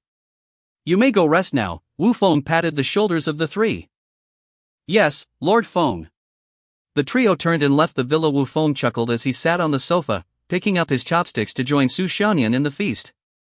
What are you doing? Just back and already snatching food? Su Xianyan frowned. I couldn't help it, I'm famished. Wu Feng shamelessly took the hot pot. Su Xianyan gave him a glare. So, how did it go after all? Ah, don't even mention it. Wu Feng shook his head. Searched for hours, ended up filthy, but found nothing but shadows. What about the dog barking then? Su Xianyan looked puzzled. Wu Feng rolled his eyes, then replied, it was just a stray dog. Putting down her chopsticks, Su Xianyan frowned. A stray dog is still a dog. Since you saw it, why leave it there? Wu Feng hastily shook his head. No, I had Black War take it home, he likes dogs too. Really? Su Xianyan looked at Wu Feng with great suspicion. Indeed, it's a female dog. If you keep it, in a few months, it'll have a litter of puppies, causing trouble. Wu Feng lied without batting an eye, thankfully avoiding further interrogation from Su Xianyan. Here, have some fatty beef. Wu Feng used his chopsticks to offer Su Xianyan a piece of meat. Su Xianyan opened her mouth, savoring the beef, her lips curling into a content smile. Seeing his sister happy, Wu Feng smiled too. He knew he shouldn't have concealed the true cause of Little Ten's death from her. But the brutal battle on the top floor of the bare room and the sickly silver python were things Wu Feng preferred not to speak of. He'd rather Su Xianyan held on to hope every day, searching for Little Ten. Perhaps it was a kindness in deceit. After finishing the beef, Wu Feng personally carried Su Xianyan to their bedroom. Sitting by her window, he lulled her to sleep. Looks like you can't sleep. How about I tell you a story? Wu Feng suggested. Su Xianyan shook her head. Isn't that odd? What's odd about it? Wu Feng asked. I'm your elder sister. If anyone should be soothing the other to sleep, it should be me soothing you. What's with you soothing me now? Su Xianyan retorted. This is reciprocation. You used to soothe me, now it's my turn to soothe you. Now, go to sleep. Wu Feng tucked her in tightly. Alright, I'll give you credit for being clever. Su Xianyan smirked mischievously, closing her eyes, pretending to sleep. Wu Feng took out his phone, searched for a good story in vain, so he decided to improvise. Once upon a time, there was a mountain with a temple inside. In that temple lived an old monk who told stories to the young monks, and the story he told was about a mountain. What kind of nonsense story is this? How am I supposed to sleep? Su Xianyan sat up abruptly. Then you tell me. Wu Feng felt somewhat helpless, storytelling was not his forte. Su Xianyan nodded, leaning against the window with her head tilted. She began to tell Wu Feng a story. Wu Feng leaned against the window, quietly listening. Unconsciously, Su Xianyan fell asleep by the window. Wu Feng smiled, arranging the pillow and blanket for her before quietly leaving. Once back in his room, Wu Feng immediately connected the silver python's modified phone to his computer. For a professional hacker like him, breaking through such so-called secure phone locks was child's play. In just 3 minutes, Wu Feng cracked the phone. It was an Android smartphone, with nothing visible except for the pre-installed software. Call logs and messages were all blank. Wu Feng accessed the phone settings and swiftly entered another system. Here, the contents were much more abundant. All call records originated from the same number. The number also sent a text message, saying, "The boss can't wait any longer. Please deal with that Wu Feng quickly." Wu Feng immediately searched the owner of this number on the computer. The web page showed the user's name as Tang Jia. Wu Feng then conducted a detailed search on this Tang Jia. Tang Jia, assistant to the chairman of the Caesar Group, also serving as the company's legal department advisor. Wu Feng promptly called Elder O. "You rascal, still awake," came Elder Qin's laughter from the other end of the phone. "You're not asleep either." Wu Feng chuckled. "I just took care of an assassin from the Bloodhand sect." Elder O wasn't surprised but asked, "It seems you've confirmed the puppet master behind the scenes?" Wu Feng nodded. "I'm sure you've confirmed it too, Elder O." "Indeed." Elder O nodded. "I've checked Elder O's phone." "King Caesar," they both said simultaneously. This result was exactly as they had anticipated. King Caesar was colluding with the Bloodhand sect in Qin City, aiding them in eliminating the O family. And Wu Feng was inadvertently drawn into this conflict. He had clashed with King Caesar's subordinates several times, prompting King Caesar to harbor murderous intent. Wu Feng asked, "Elder O, what's your plan next?" Elder O didn't answer directly but instead asked Wu Feng, "And you?" Wu Feng smiled. "My principle in doing things is simple. I repay kindness 100-fold to those who treat me well. And for those who seek to kill me, I will never spare their lives." Elder O laughed. "A principle of repaying kindness and enmity, I like your character." Wu Feng also smiled. "There's no other way, we're like grasshoppers on the same boat." Elder O said, "You're mistaken, we were already grasshoppers on the same boat, no, we're already family." "You make a good point." Wu Feng nodded. "It's crucial, I won't discuss it over the phone. Let's meet face to face tomorrow night." Elder O's tone turned serious. "All right, see you tomorrow." Wu Feng nodded, hanging up the phone. A quiet night passed. The next morning, Su Xiaonian got up early and dragged Wu Feng out to look for the dog. Of course, Wu Feng knew they wouldn't find it. But he still accompanied Su Xiaonian wholeheartedly. Only time could heal the wounds in a person's heart. And the best remedy was companionship. After an entire day with no results, Su Xiaonian returned home, took a hot shower, and then went to bed. Wu Feng, on the other hand, drove to Elder O's villa. Elder O sat on a rocking chair in the yard. A man with a bare upper body was practicing boxing. Every muscle on his body was well defined, with scars and bullet holes on his chest and back. Perfect timing. Elder O gestured. "Let me introduce you, this is my adopted son, Otai. He's the top 100 warrior king of the Jizhou war zone, having participated in actual combat multiple times. He heard the news of my death and immediately retired to return to Qin City." Wu Feng shook his head. "Doesn't that mean he wasted the opportunity to be promoted in the War Department?" Elder O shook his head this time. Otai didn't return in vain. Otai, who was practicing boxing, turned around, glanced disdainfully at Wu Feng, then said, "I came back this time to help my adoptive father take down King Caesar." Chapter 113, The Stormy Challenge at Finhua Pavilion. "Yes, indeed," Elder O nodded calmly. Wu Feng could sense that Elder O seemed to value this adopted son greatly. "Whoever dares to harm my adoptive father, I'll send them to the underworld." Otai's tiger eyes stared at Wu Feng, seeming to imply something. Elder O hurriedly said, "Otai, mind your manners. Wu Feng is not a stranger. Little Leaf, he saved both your eldest sisters and my life."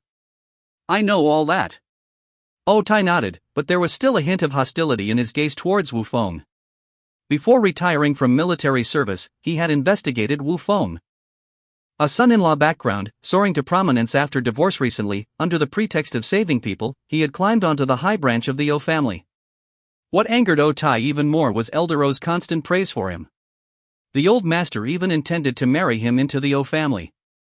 This made Otai, who had been secretly in love with Little Leaf since childhood, furious. He even suspected that Wu Feng had deliberately approached the O family. Approaching Wu Feng, Otai whispered in his ear, "If you do anything to harm the O family, I'll make sure you die a miserable death." Ha ha ha. Wu Feng burst into laughter, feeling inexplicably amused. Elder O angrily thumped his cane on the ground. Otai, what are you doing? Didn't I tell you, Wu Feng is one of us? Ha ha ha. Otai also laughed, patting Wu Feng's shoulder, then turned around to continue boxing. Thump thump thump. Otai's fists crazily pounded on the sandbag, as if venting his grievances. In no time, the sandbag was shattered by Otai's blows boring. Otai removed his fists, shouting, "Big Hung, Second Ha, both of you, spar with me." Yes. Big Hung and Second Ha, who were standing by the door, took off their suits and stood facing Otai. No need for nonsense, both of you attack together. Otai beckoned with his hand. Big Hung and Second Ha glanced at each other, then simultaneously launched attacks towards Otai, one from the left and one from the right. Otai threw a punch to the left, directly hitting Second Ha's thigh with a gust of wind. Almost simultaneously, Otai kicked out. Thump! Big Hong was also kicked away. Well done. Elder O applauded excitedly, then turned to Wu Feng, "How's my adopted son?" "Not bad." Wu Feng nodded. With the combined strength of Big Hong and Second Ha, there were few opponents in Qin City. But in the recent duel, Big Hong and Second Ha didn't hold back. Otai easily knocked down both of them with just a punch and a kick, showing his considerable strength. "Bring the gun." Otai clapped his hands again. Big Hong immediately took out his handgun and handed it to Otai. Otai inspected the gun repeatedly, somewhat disapprovingly. "This gun is a bit old, but I'll manage." Second Ha picked up a stack of plates from the table and threw them into the air. Otai raised the gun, pulled the trigger. The plates flying in the air were immediately shattered by the gunshots. Bang bang bang. Bullets were fired rapidly, and each plate was easily shattered by Otai. After the magazine was emptied, Otai turned around, draped a towel around his neck, and sat opposite Wu Feng. "Mr. Wu, what do you think of my marksmanship?" Otai asked Wu Feng. Wu Feng nodded slightly. "Acceptable." Otai suddenly looked displeased. Despite his immense strength, Wu Feng had only said acceptable about his marksmanship. Elder O waved his hand and then explained to Otai, "Wu Feng has clashed with the Bloodhand sect at least twice. He understands the Bloodhand sect the best." Wu Feng added, "Including last night, it's 3 times. Ah. Elder O nodded. "What are your thoughts on the Bloodhand sect?" Wu Feng picked up a cigarette, leisurely puffing on it. Elder O stared at Wu Feng expectantly, waiting for his response. Then, Wu Feng said, "I don't have any thoughts." "This." Elder O was taken aback. "Humph." Otai snorted coldly, "I'll ask you one thing only. Compared to the Bloodhand sect, who is stronger, me or them?" "It's hard to say," Wu Feng shook his head, still not giving a clear answer. Otai asked, "Then, between you and me, who is stronger?" Ha ha ha. Wu Feng laughed again, sensing the increasing hostility from the other party. "Ridiculous, what nonsense are you talking?" Elder O slapped the table in frustration. "I'm sorry, adoptive father, I was rude." Otai bowed his fist, symbolically apologizing. Elder O said, "Dealing with Wang Caesar, you two will be teammates fighting side by side. I hope you can get along well." Otai shook his head. "Adoptive father, dealing with Wang Caesar, I can handle it alone." Ignorant arrogance, there must still be people from the Bloodhand sect around Wang Caesar. Elder O said, then turned to Wu Feng, gesturing with his hand, "This time, I'll trouble you to accompany Otai. You're more cautious in your actions." Wu Feng smiled. "Elder O, rest assured, Wang Caesar and I are sworn enemies. Whether you ask or not, I will personally go find him." "All right." Elder O nodded, then said, "I've arranged to meet with Wang Caesar tonight at 10 o'clock, at Fingbua Pavilion on 10 Mile Mountain."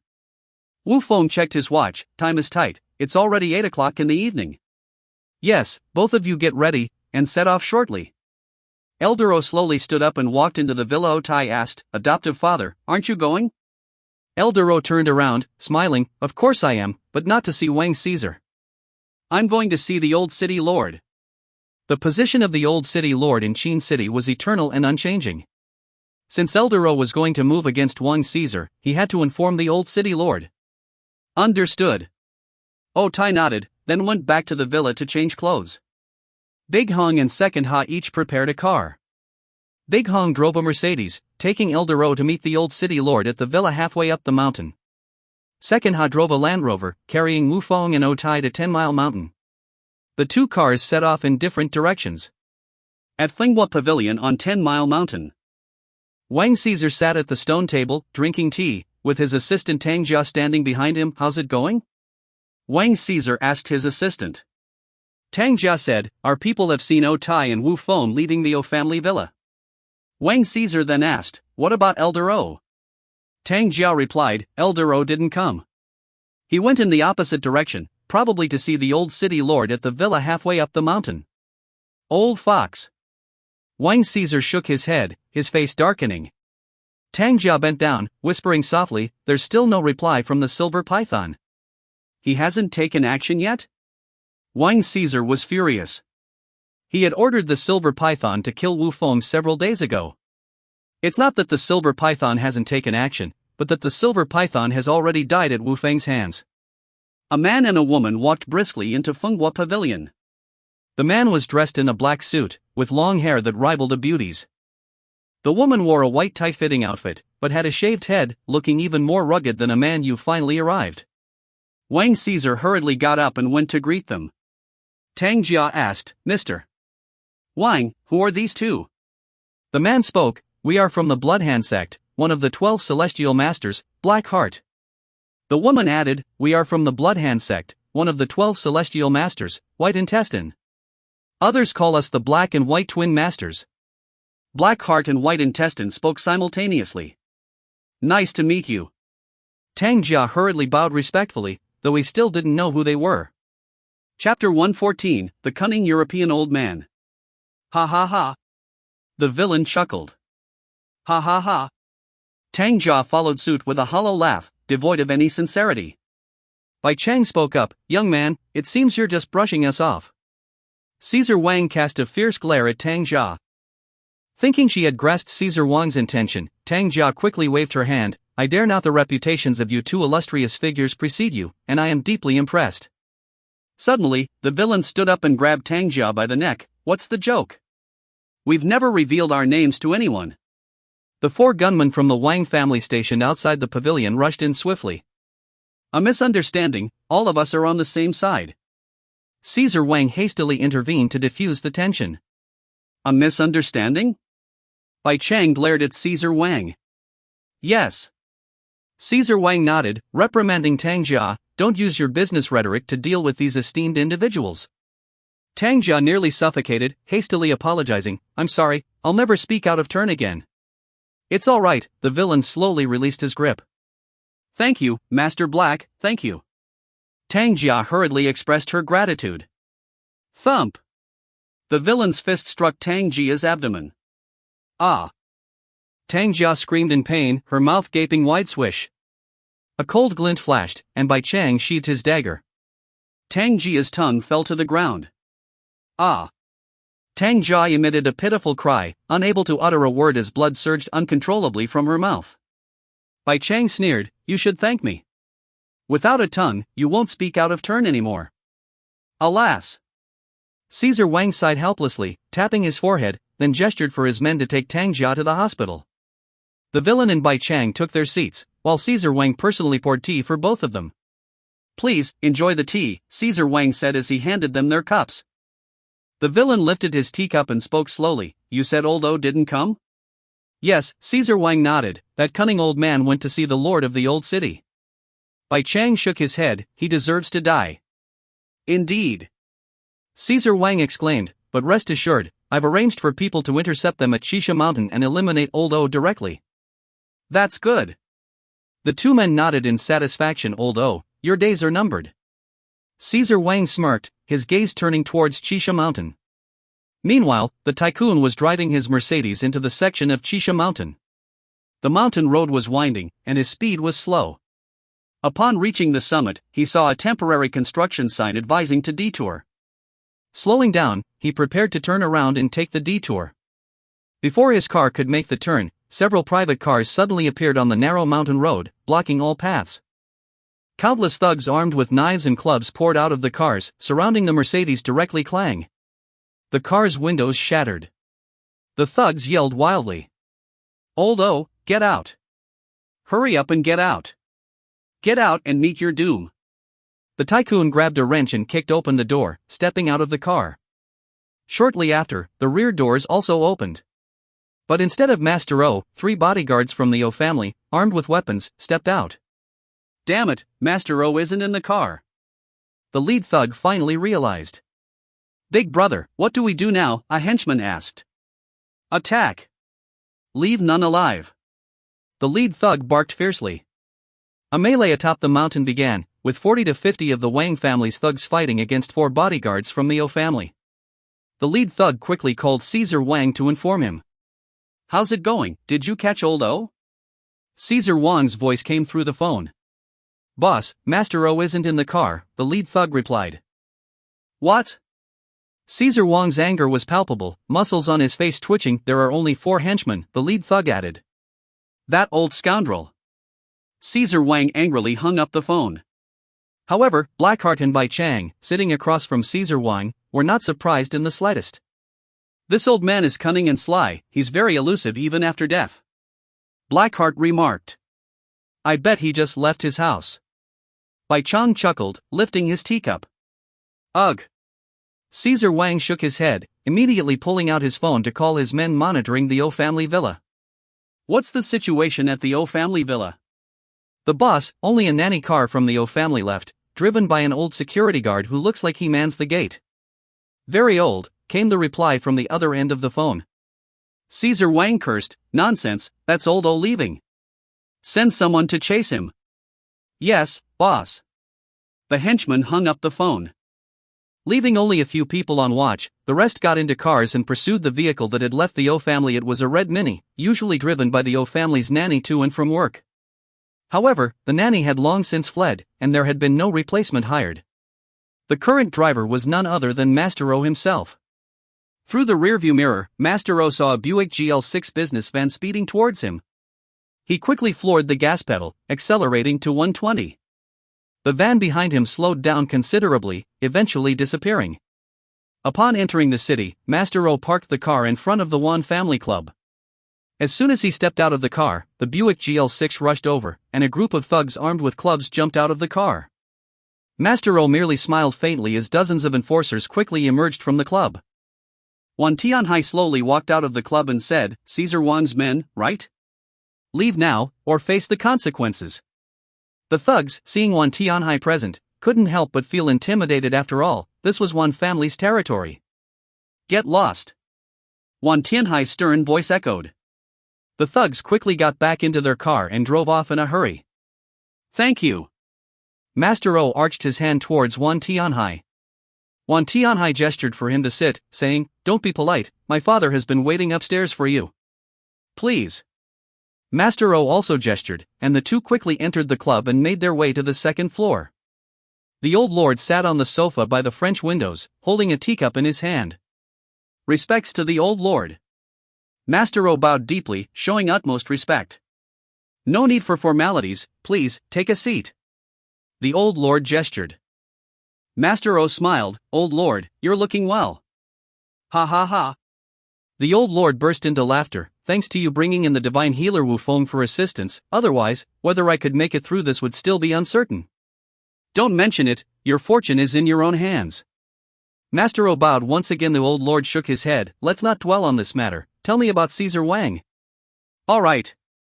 Master O nodded, informing the old lord of the recent significant events. "What a Caesar Wang, colluding with the Bloodhand sect, despicable." The old lord shook his head in lament. Master O continued, "I've sent my adopted son, O Tai, to fang boating at Shirley Mountain. He should be arriving soon." "O Tai, can he handle it alone?" the old lord inquired. Master O added, "Wu Feng is accompanying O Tai, making their actions more prudent. With their mutual assistance, there should be no issue." "Wu Feng?" The old lord nodded. "I've heard he's not only skilled in medicine but also in martial arts." "Exactly."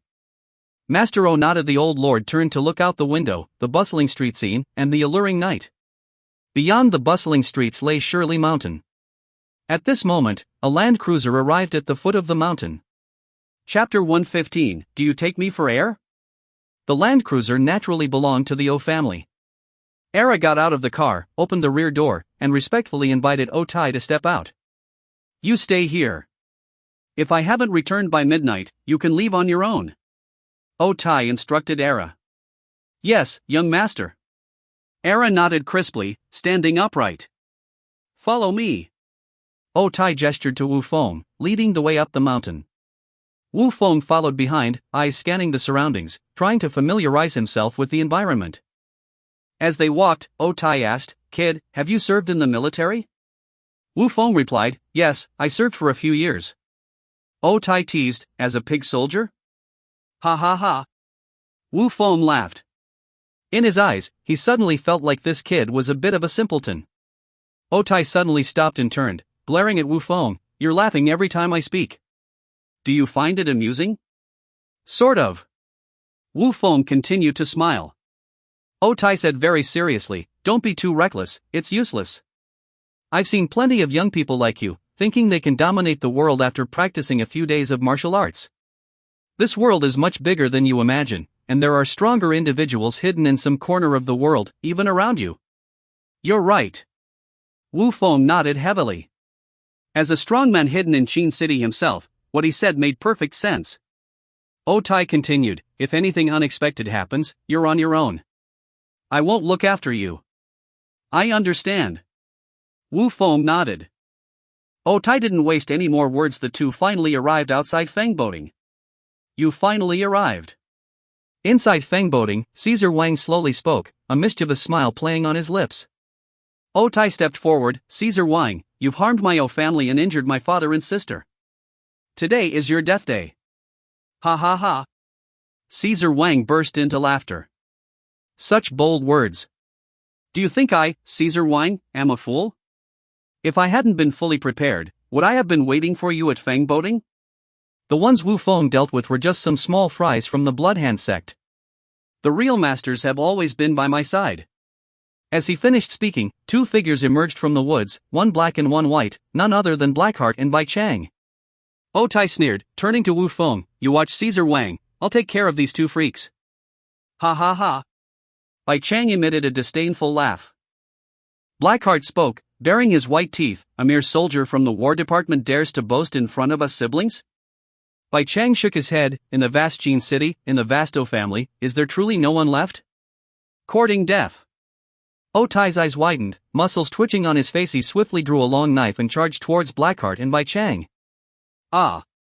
O-Tai let out a roar, launching an attack on Bai Chang. Put! Blackheart's iron spike pierced into O-Tai's buttocks. Ah! O-Tai screamed, jumping in agony. Swish!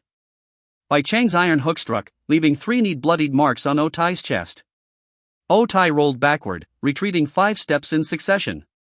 At this moment, he felt pain both in his buttocks and chest, blood flowing incessantly. Pointing at the two, O-Tai accused, You two ambushed me. Ha ha ha. The two laughed heartily. Bai Chang retracted his iron hook, disdainfully saying, Such trash isn't even worth my effort. Blackheart sighed, I thought he was formidable, scared me for a moment. Ha ha ha. Caesar Wang, sitting in the pavilion, also burst into laughter. I thought the O family was impressive, turns out it's just a bunch of simpletons. Caesar Wang, you're the real simpleton here, your whole family is. O-Tai erupted in fury, gripping his long knife and charging madly at Blackheart. In the moment of close combat, the two clashed with cold weapons. Clang! Clang! The iron spike and the long knife collided, creating sparks. But such a clash lasted only for a few seconds. In the next moment, Blackheart's iron spike pierced into O-Tai's shoulder. Ah! O-Tai screamed. Put! Blackheart withdrew the iron spike, and blood gushed out from O-Tai's shoulder. Die! O-Tai roared again, swinging his knife frantically at Blackheart. Yet, Blackheart's footwork was terrifyingly elusive. O-Tai couldn't even scratch a piece of his clothing. Blackheart's iron spike directly pierced through the other side of O-Tai's shoulder. Ah! This time, O-Tai let out a scream like a slaughtered pig. Pulling out the spike, Blackheart swiftly retreated, emitting a sinister laugh. Fun, so much fun, incredibly fun. What do you take me for? Oh, Tai yelled, releasing all his anger. I take you as a toy, and this time I'm going for your buttocks. Blackheart laughed maniacally, swiftly closing in on Otai. Otai didn't guard his back but focused on the front, knowing this tactic of creating diversion. Put. Otai's anus was pierced. Ah! Otai screamed again. He was wrong, he overestimated himself, underestimated his opponent. Ha ha ha. Blackheart laughed again. I said I'd stab your buttocks, and I did. Why would I deceive you? Come again. Otai gritted his teeth, trembling all over but still resisting. This time, I'll sever your Achilles tendon. Blackheart approached Otai once more. You're dreaming. Otai roared, staring at Blackheart fiercely, not giving him a chance to ambush. At the next moment, White Intestine suddenly launched a surprise attack from behind. Swish! The iron hook flew over, directly cutting off Otai's Achilles tendon. Thud! Otai fell to the ground, unable to stand up again. Ha ha ha! Blackheart and Bai Chang burst into laughter, wild and unrestrained. Otai pointed at them angrily. You despicable scoundrels! Blackheart coldly snorted, indeed, just inferior skills. Bai Chang shook his head. A scum like you dared to come to fang boating, it's truly ridiculous. Helplessly, Blackheart spread his hands, turning to Caesar Wang. Do I still need to kill him? Caesar Wang laughed, absolutely not. Keeping him alive is the biggest humiliation to old O. Ha ha ha. Blackheart and Bai Chang laughed again. Ah. Otai let out a resentful roar. He was the strongest warrior, never hesitated in battles, he wasn't afraid of death, so why did he have to suffer such humiliation? Bai Chang spoke, little simpleton, you don't need to be so downcast. Exactly. Blackheart said, being defeated by the black and white twin lords of the Bloodhand sect, you should feel honored. Otai angrily pointed at the two, you. Enough. Bai Chang shook his head. There's nothing interesting here anymore. Let's go. Blackheart nodded, right, now that things are clear, let's just go kill old O directly. No need to beat around the bush. Then let's go. Caesar Wang stood up. Do you take me for air? At this moment, Wu Feng, who had been silent all along, suddenly spoke. Are you all treating me like I'm invisible? Wu Feng's words drew everyone's attention. Ha ha ha.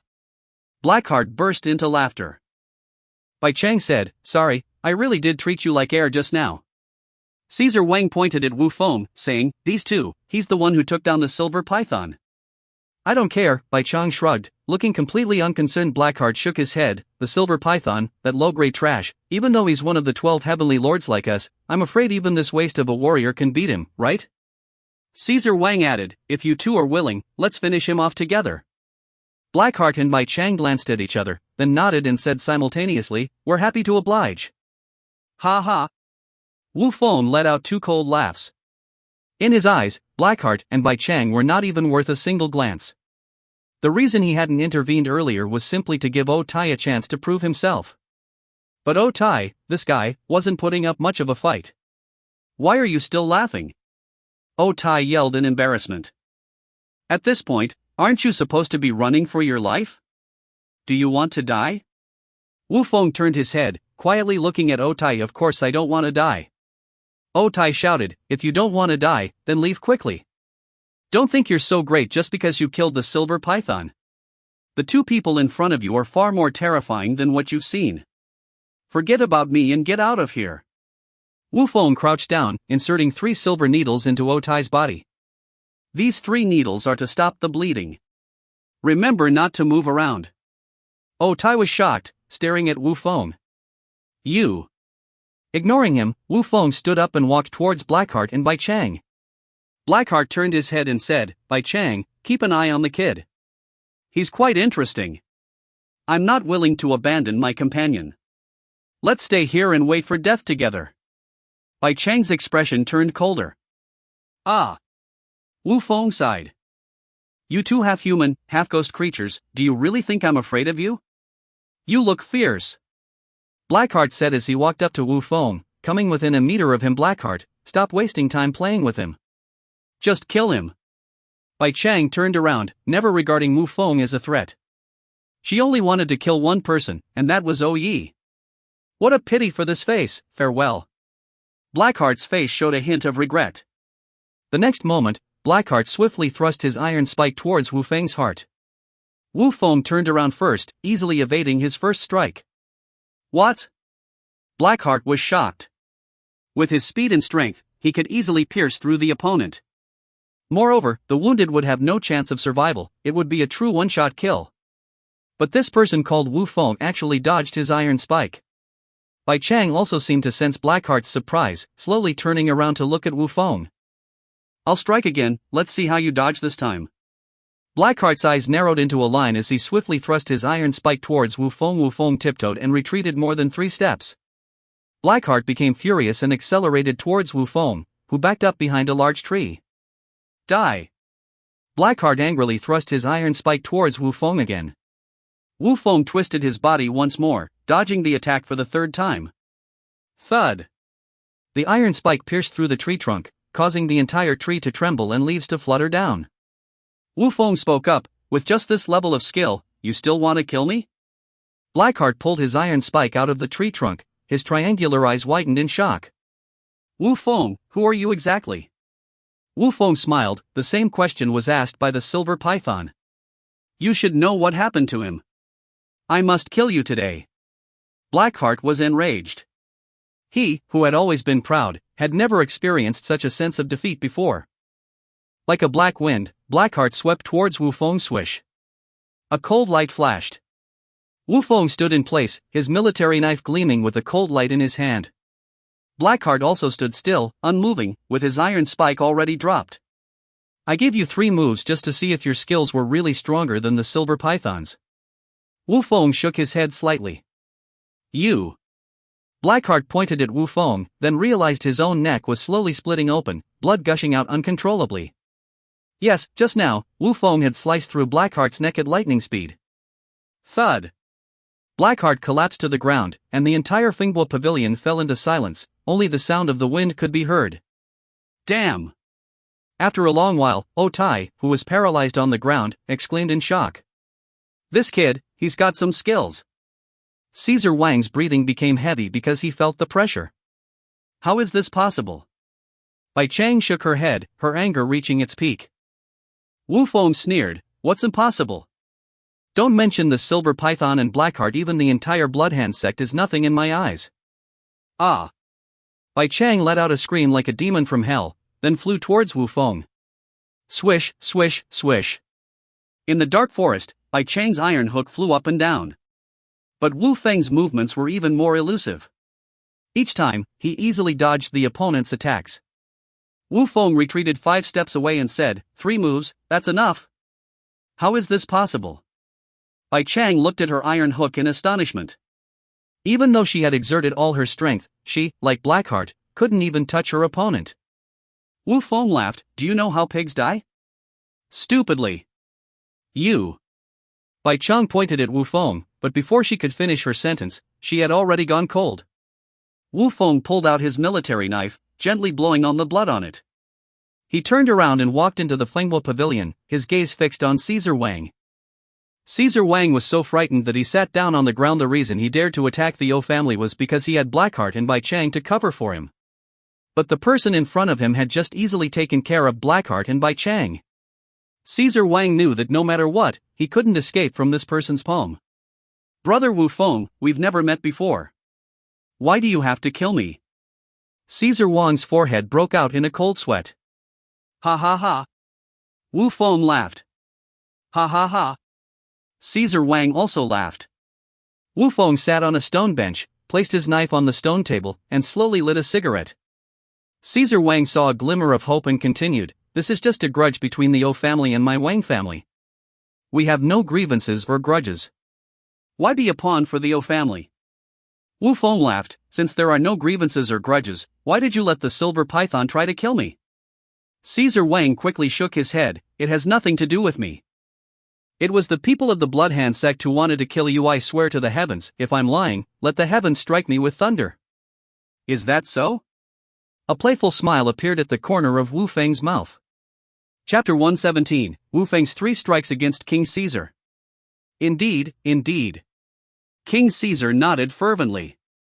Wu Feng chuckled, it seems, Mr. King is showing remarkable sincerity. Absolutely, exceedingly so. King Caesar slowly rose, taking a seat across from Wu Feng. Wu Feng, my friend, ponder this carefully. Scoundrels like Blackheart and White Sausage perish without repercussion. But if you assist the European family in ending me, the Wang family will surely not spare you. Go on. Wu Feng turned his gaze towards the mountainside, appearing contemplative. King Caesar continued, I believe there is nothing in this world that cannot be resolved with money. Ha ha. Wu Feng laughed. King Caesar extended 5 fingers, release me, and I'll offer you this sum, and aid in eliminating Iron European thus, we shall remain undetected. Wu Feng inquired, is your life valued at 5 billion or 50 million? King Caesar shook his head, my life is valued at 5 billion, but presently, I possess only 50 million. Alas, I had previously invested in a large quantity of medical equipment, but ended up with substantial losses, at least 3 to 5 billion.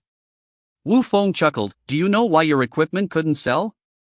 King Caesar shook his head, alas, the Wan family intervened, persuading relevant authorities to withhold loans for private hospitals regarding medical equipment rectification policies. Wu Feng smiled, it seems you are yet to realize that today's events were orchestrated by me and Wan Tianhai. What? It was you. King Caesar's expression shifted from shock to a smile, no matter, acquaintance through conflict is not uncommon. Wu Feng nodded, you're right, acquaintance through conflict now, hand over the 50 million. Very well.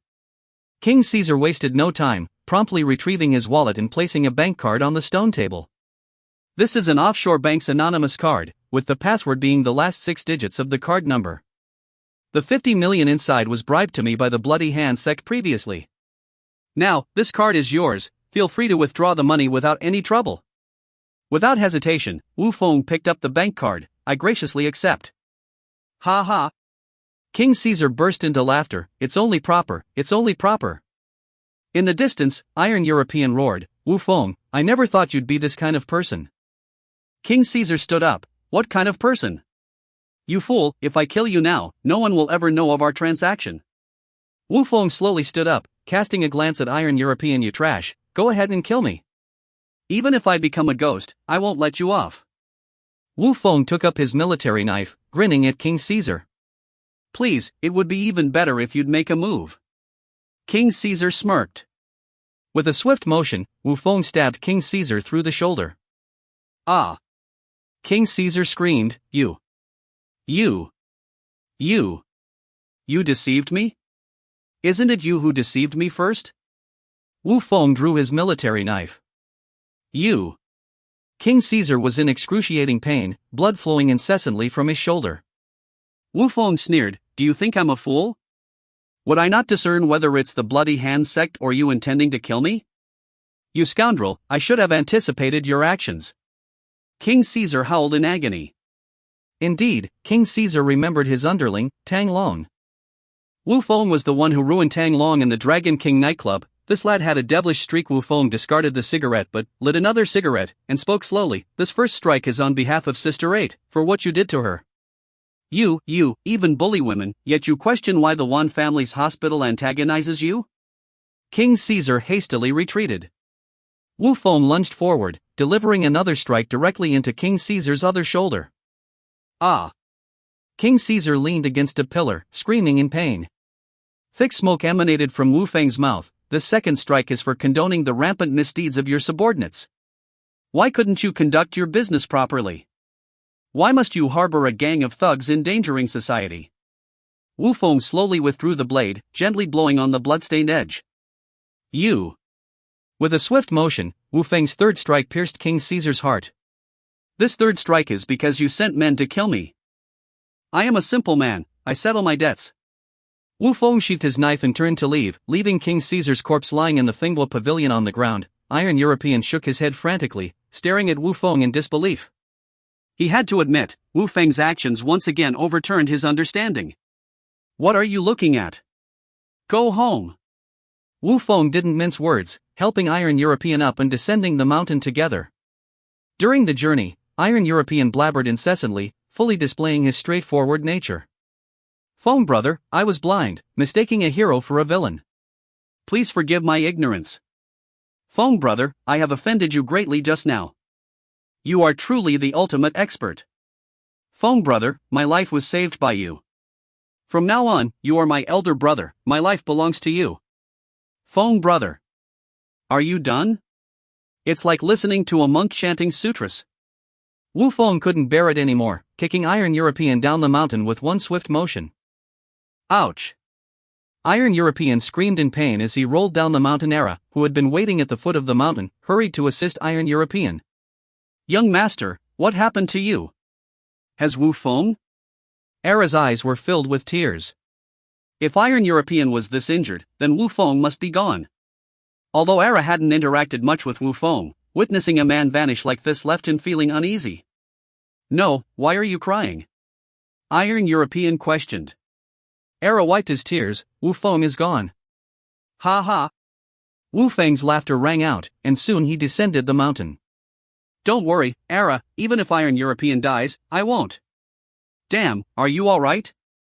Era looked at Wu Feng in utter shock. "I'm perfectly fine." Wu Feng approached with a smile, patting Era's shoulder. "I'm glad you shed tears for me. I just respect you as a man." Era shook his head, then glanced at Iron European. "The young master is disabled, why are you unharmed?" "Well." Wu Feng hesitated, glancing at Iron European. Iron European immediately spoke up. "I fought to the death with King Caesar and his men." Naturally, Wu Feng had nothing to do with it. "Impressive, he's impressive." Era gave a thumbs up. "Absolutely." Iron European's eyes lit up. "I'm a man of loyalty. As long as I'm alive, I don't need Wu Feng to take action." Right. Wu Feng nodded repeatedly, laughing heartily. He never liked being in the spotlight, but seeing Iron European trying to show off made him feel even more pitiful. "I'll inform Lord O first, then take you to the hospital." Era quickly dialed a number on his phone. "Lord O, everything's settled on the Shirley mountainside." "Very good, how are Iron European and Wu Feng?" Lord O inquired. Era replied, "Young master is severely injured, Wu Feng." "Slightly injured. Take Iron European to the hospital first, then have Wu Feng come to me. I have a very important matter to discuss with him." "Yes." Era nodded hastily. Chapter 118, Wu Feng's importance to the Old City Lord. In the grand mansion of the Wan family, the Old City Lord and Mr. O remained seated by the French windows. Mr. O set aside his mobile phone and spoke. "Old City Lord, you can rest assured, Wang Caesar has been dealt with." Nodded the Old City Lord in satisfaction. Wang Caesar's collusion with the Bloodhand sect amounted to a betrayal of the entire Qin city. Even if the O family didn't dispatch anyone to kill him, the Wan family wouldn't let Wang Caesar off. "Please, Mr.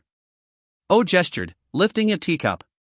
The Old City Lord nodded slightly. Lifting his own teacup, he inquired of Mr. "Oh, was it Wu Feng or O Tai who killed Wang Caesar?" Mr. O didn't directly respond. Instead, he said, O Tai was severely injured, while Wu Feng was hardly harmed. O Tai claimed that he single-handedly fought against the black and white twin sovereigns of the Bloodhand sect, ultimately slaying Wang Caesar. The Old City Lord chuckled. "It seems, Mr. O, you have raised a remarkable son." "Oh, it's nothing, Mr. O waved off with a smile plastered across his face. Internally, he was jubilant. This adopted son had finally earned him some prestige. The Old City Lord sighed. "Undoubtedly, tonight's turmoil at the Wind Pavilion will surely be a monumental battle." Mr. O hastened to agree. "You're right, the strength of the black and white twin sovereigns of the Bloodhand sect is formidable. It won't be easy to defeat them." "You're correct," nodded the Old City Lord in agreement. Mr. O continued, "I've dispatched Dai Hung to 10 Mile Mountain. He's an expert in examining wounds. We'll soon know how Wang Caesar met his demise." "Excellent," the Old City Lord nodded in satisfaction. He believed that a third-party account was more objective than the narrative of the involved parties. Buzzing interrupted them as Mr. O's phone vibrated. "Speak of the devil, and he shall appear, Mr. O chuckled as he answered the call and activated the speakerphone. "Dai Hung, what's the situation at 10 Mile Mountain?" Mr. Oh inquired. On the other end of the line, Dai-hung replied, "Everything's been handled, Mr. Oh. Mr. Oh nodded, "How do you view this decisive battle?" Dai-hung stated, "It was a one-sided massacre." What? Mr. Oh, and the old city lord were taken aback. Dai-hung continued, "Both Black Heart and White Intestine were struck only once, but fatally so. This indicates that the assailant's strength far surpasses theirs." The old city lord turned to Mr. Oh, if it was a one-sided massacre, what about Otai's injuries? Well. Mr. Oh furrowed his brows, unable to provide an answer. Dai-hung on the phone interjected, "Old city lord, Otai's injuries were inflicted by Black Heart and White Intestine." Mr. O frowned, "Then why did you claim it was a one-sided massacre?" Suddenly, the old city lord interjected, "Could it be that Wu Feng is the one who killed them?" Dai-hung hastily responded, "You're correct, judging from the wounds, it seems to be the short knife Wu Feng carries with him." In an instant, the old city lord and Mr. O locked eyes. In their gaze, there was an incredulous realization. In their eyes, Wu Feng was an unparalleled divine physician, with decent combat skills. But they never imagined that Wu Feng could swiftly dispatch Black Heart and White Intestine. This indicated that Wu Feng's combat prowess might exceed even his medical expertise. Underestimated, Mr. O shook his head, feeling somewhat ashamed. Just moments ago, he was boasting about everything in front of the old city lord, only to find out that none of it was related to his godson Ha. The old city lord burst into laughter, "Mr. Oh, you've indeed raised an outstanding son." "Raise an ungrateful son, and he'll only boast." Mr. O shook his head awkwardly, his neck and face turning red. Ha ha, the old city lord couldn't stop laughing. At this moment, Wan Tianhai hurriedly approached, "Father, Wu Feng is here." "Please, bring him up," nodded the old city lord. Wan Tianhai turned and quickly descended the stairs, "Dr. Wu, please come upstairs." "Thank you." Wu Feng bowed in gratitude and ascended to the second floor, arriving at the French windows. "Greetings, old city lord, and Mr. Oh." Wu Feng greeted the two with a smile. The two old men scrutinized Wu Feng carefully from head to toe. Wu Feng asked, "Who might you two be?" The old city lord marveled, "Indeed, your skills are remarkable." Mr. Oh nodded, "Not a drop of blood on your person, truly a master." Wu Feng chuckled, hastily explaining, "You both have misunderstood the battle at the Wind Pavilion." The old city lord decisively interrupted, "It's all thanks to you." Mr. O added, "No need to pretend, my people have already gone to the mountain to examine the wounds." Wu Feng scratched his head awkwardly, intending to be modest, but ended up being exposed by the two. "Please, have a seat," the old city lord gestured, personally pouring tea for Wu Feng. "Thank you, old city lord." After Wu Feng sat down, he lifted the teacup with both hands. Mr. O patted Wu Feng's shoulder, "This is the first time the old city lord has poured tea for a junior." Setting down his teacup, the old city lord spoke earnestly, "Wu Feng, I have high hopes for you." Wu Feng quickly set down his teacup, apologizing with clasped hands, "Thank you for your recognition, old city lord." Wu Feng, for ridding our Qin city of a menace, this gold token of 10,000 is yours. After the old city lord finished speaking, he placed a pure gold token on the table. "Thank you, Mr. Oh." Wu Feng once again bowed in gratitude. "Now that matters have been resolved, I won't detain you any longer. Let's have tea together when we have the chance." The old city lord stood up and left. "Old city lord, take care." Mr. Oh and Wu Feng bid farewell, rising from their seats. After the old city lord had walked away, Mr. Oh excitedly said to Wu Feng, "Young man, you're on your way to great success." "Ha?" Wu Feng was puzzled, "What do you mean?" Mr. Oh pointed to the gold token of 10,000 and said, "This thing is called the gold token of 10,000. Seeing this token is akin to meeting the old city lord himself. Both the righteous and the wicked will heed your command." "Is it that powerful?" Wu Feng was astonished upon hearing this, not expecting the old city lord to be so generous. Mr. Oh sighed, "The old city lord has a total of 3 gold tokens of 10,000. You're the second person to receive one in the past decade. Who was the first person to receive it?" Wu Feng asked curiously. That. You'll find out later. Mr. O deliberately teased, bidding farewell as he stood up. After Wu Feng pocketed the gold token of 10,000 and left the club, he hailed a taxi back to the Pro One community. Before he even entered his villa, he unexpectedly saw numerous private cars parked outside, blocking the entrance. It was already 11:30 at night, yet lights were still on in the villa's courtyard. Wu Feng hurriedly entered the villa. Goodness, there was a long queue in his own yard. All of them were elderly men holding dogs. Meanwhile, Su Xianyan and Wan Qian sat at a table by the door, carefully inspecting each dog brought in by the queue. Wu Feng approached the two sisters and asked, "What's going on in the middle of the night, you two?" "We're looking for dogs," Wan Qian said. Su Xianyan rolled her eyes. "I just posted a short video on Quain, and now they all claim to have found my dog. No choice, my eighth sister and I can only inspect them one by one. It's ridiculous." Wu Feng shook his head in exasperation. Little Ten, the dog, had died long ago. Among these people who claimed to be returning dogs, which one didn't have ulterior motives? Chapter 119, Ninth Sister Angel is coming back. Wu Feng stood at the highest point in the courtyard, shouting loudly, "Disperse, disperse, all of you disperse, today's gathering ends here." The group of spirited young men, upon being ordered to leave, became agitated. "You say disperse, and we just disperse? Why? Yeah, we even tolerated your line cutting earlier, and now you want us to leave? We all came here to help little Nian find her dog, what are you doing?" Seeing the strong resistance from the crowd, Wu Feng spoke again. "Listen carefully, my name is Wu Feng, but on Quain, I'm known as Cold Front. Su Xianyan is my sister, and this villa belongs to our family. Do I not have the right to ask you to leave?" With this statement, the crowd fell silent. The name Cold Front had long been famous on Quain. Moreover, he was indeed the owner of the villa, so there was really nothing to argue about. Wu Feng continued, "You came here with your own thoughts, but I understand them better than you do. It's late, go home and avoid disturbing the peace." With these words, many people left the villa, holding their dogs. Seeing the crowd dispersing, Su Xianyan became unhappy. "Why did you let them go?" she asked. Wu Feng smiled, "My silly sister, think about it. If they had truly found a stray dog, would they be so willing to leave? Huh? Su Xianyan was puzzled, then realized. You used this method to deter them, so that those who stayed are the ones who truly found dogs? Wu Feng looked embarrassed. He didn't want to tell Su Xianyan the truth, but he couldn't refute her words either.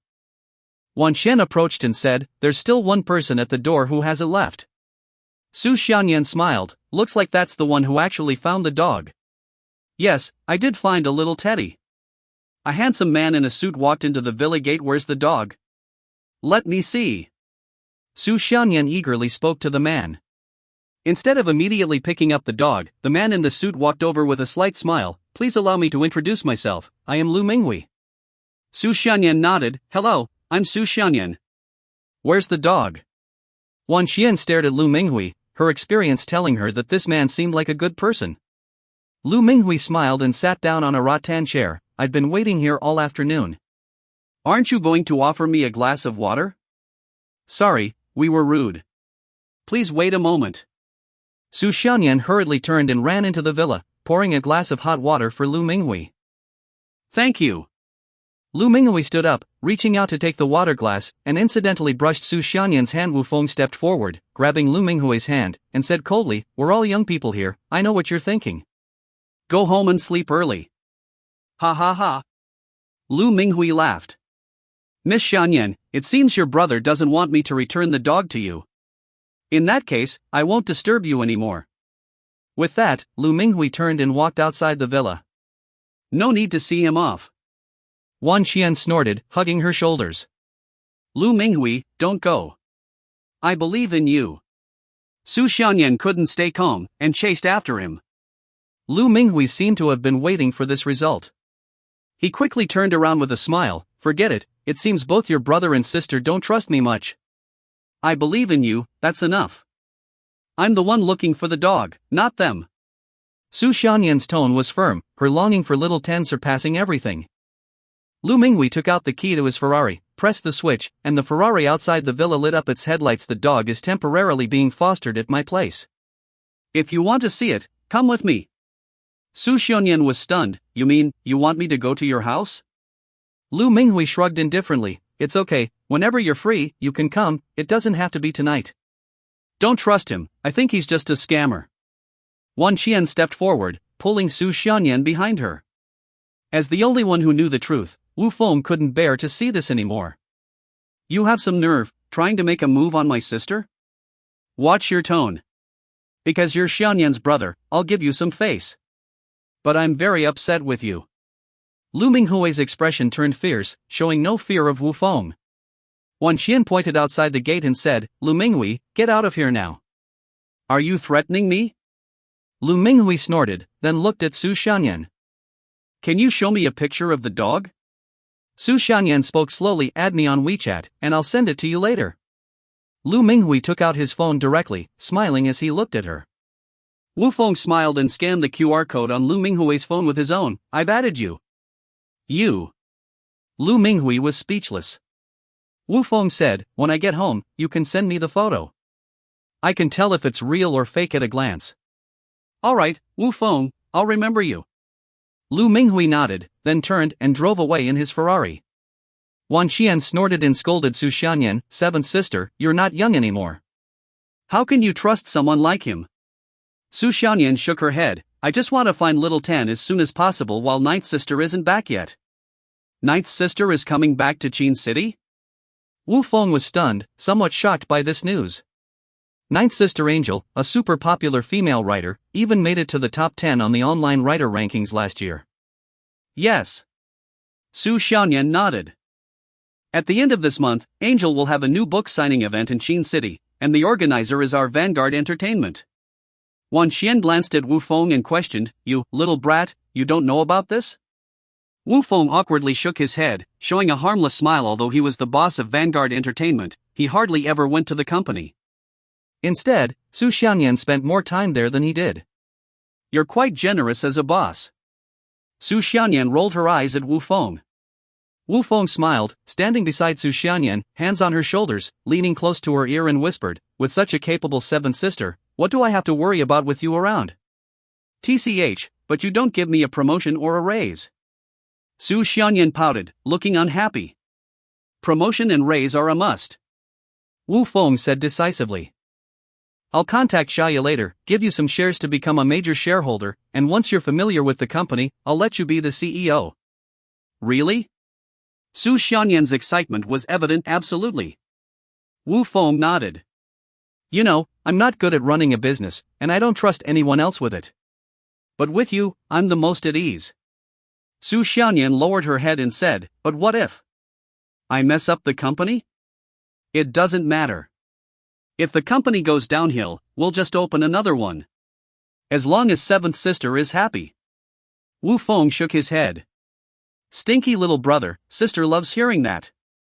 Su Xianyan laughed and hugged Wu Feng excitedly. Wu Feng gently patted Su Xianyan's shoulder. Starting tomorrow, you'll be in charge of welcoming the ninth sister for the group. I'll take care of finding the dog. Okay, it's a deal. Su Xianyan agreed decisively. Good. Wu Feng nodded, finally feeling relieved. Giving Su Xianyan something to do would at least divert some of his attention. Otherwise, if she focused solely on finding the dog, she would definitely be harassed by those unscrupulous people every day.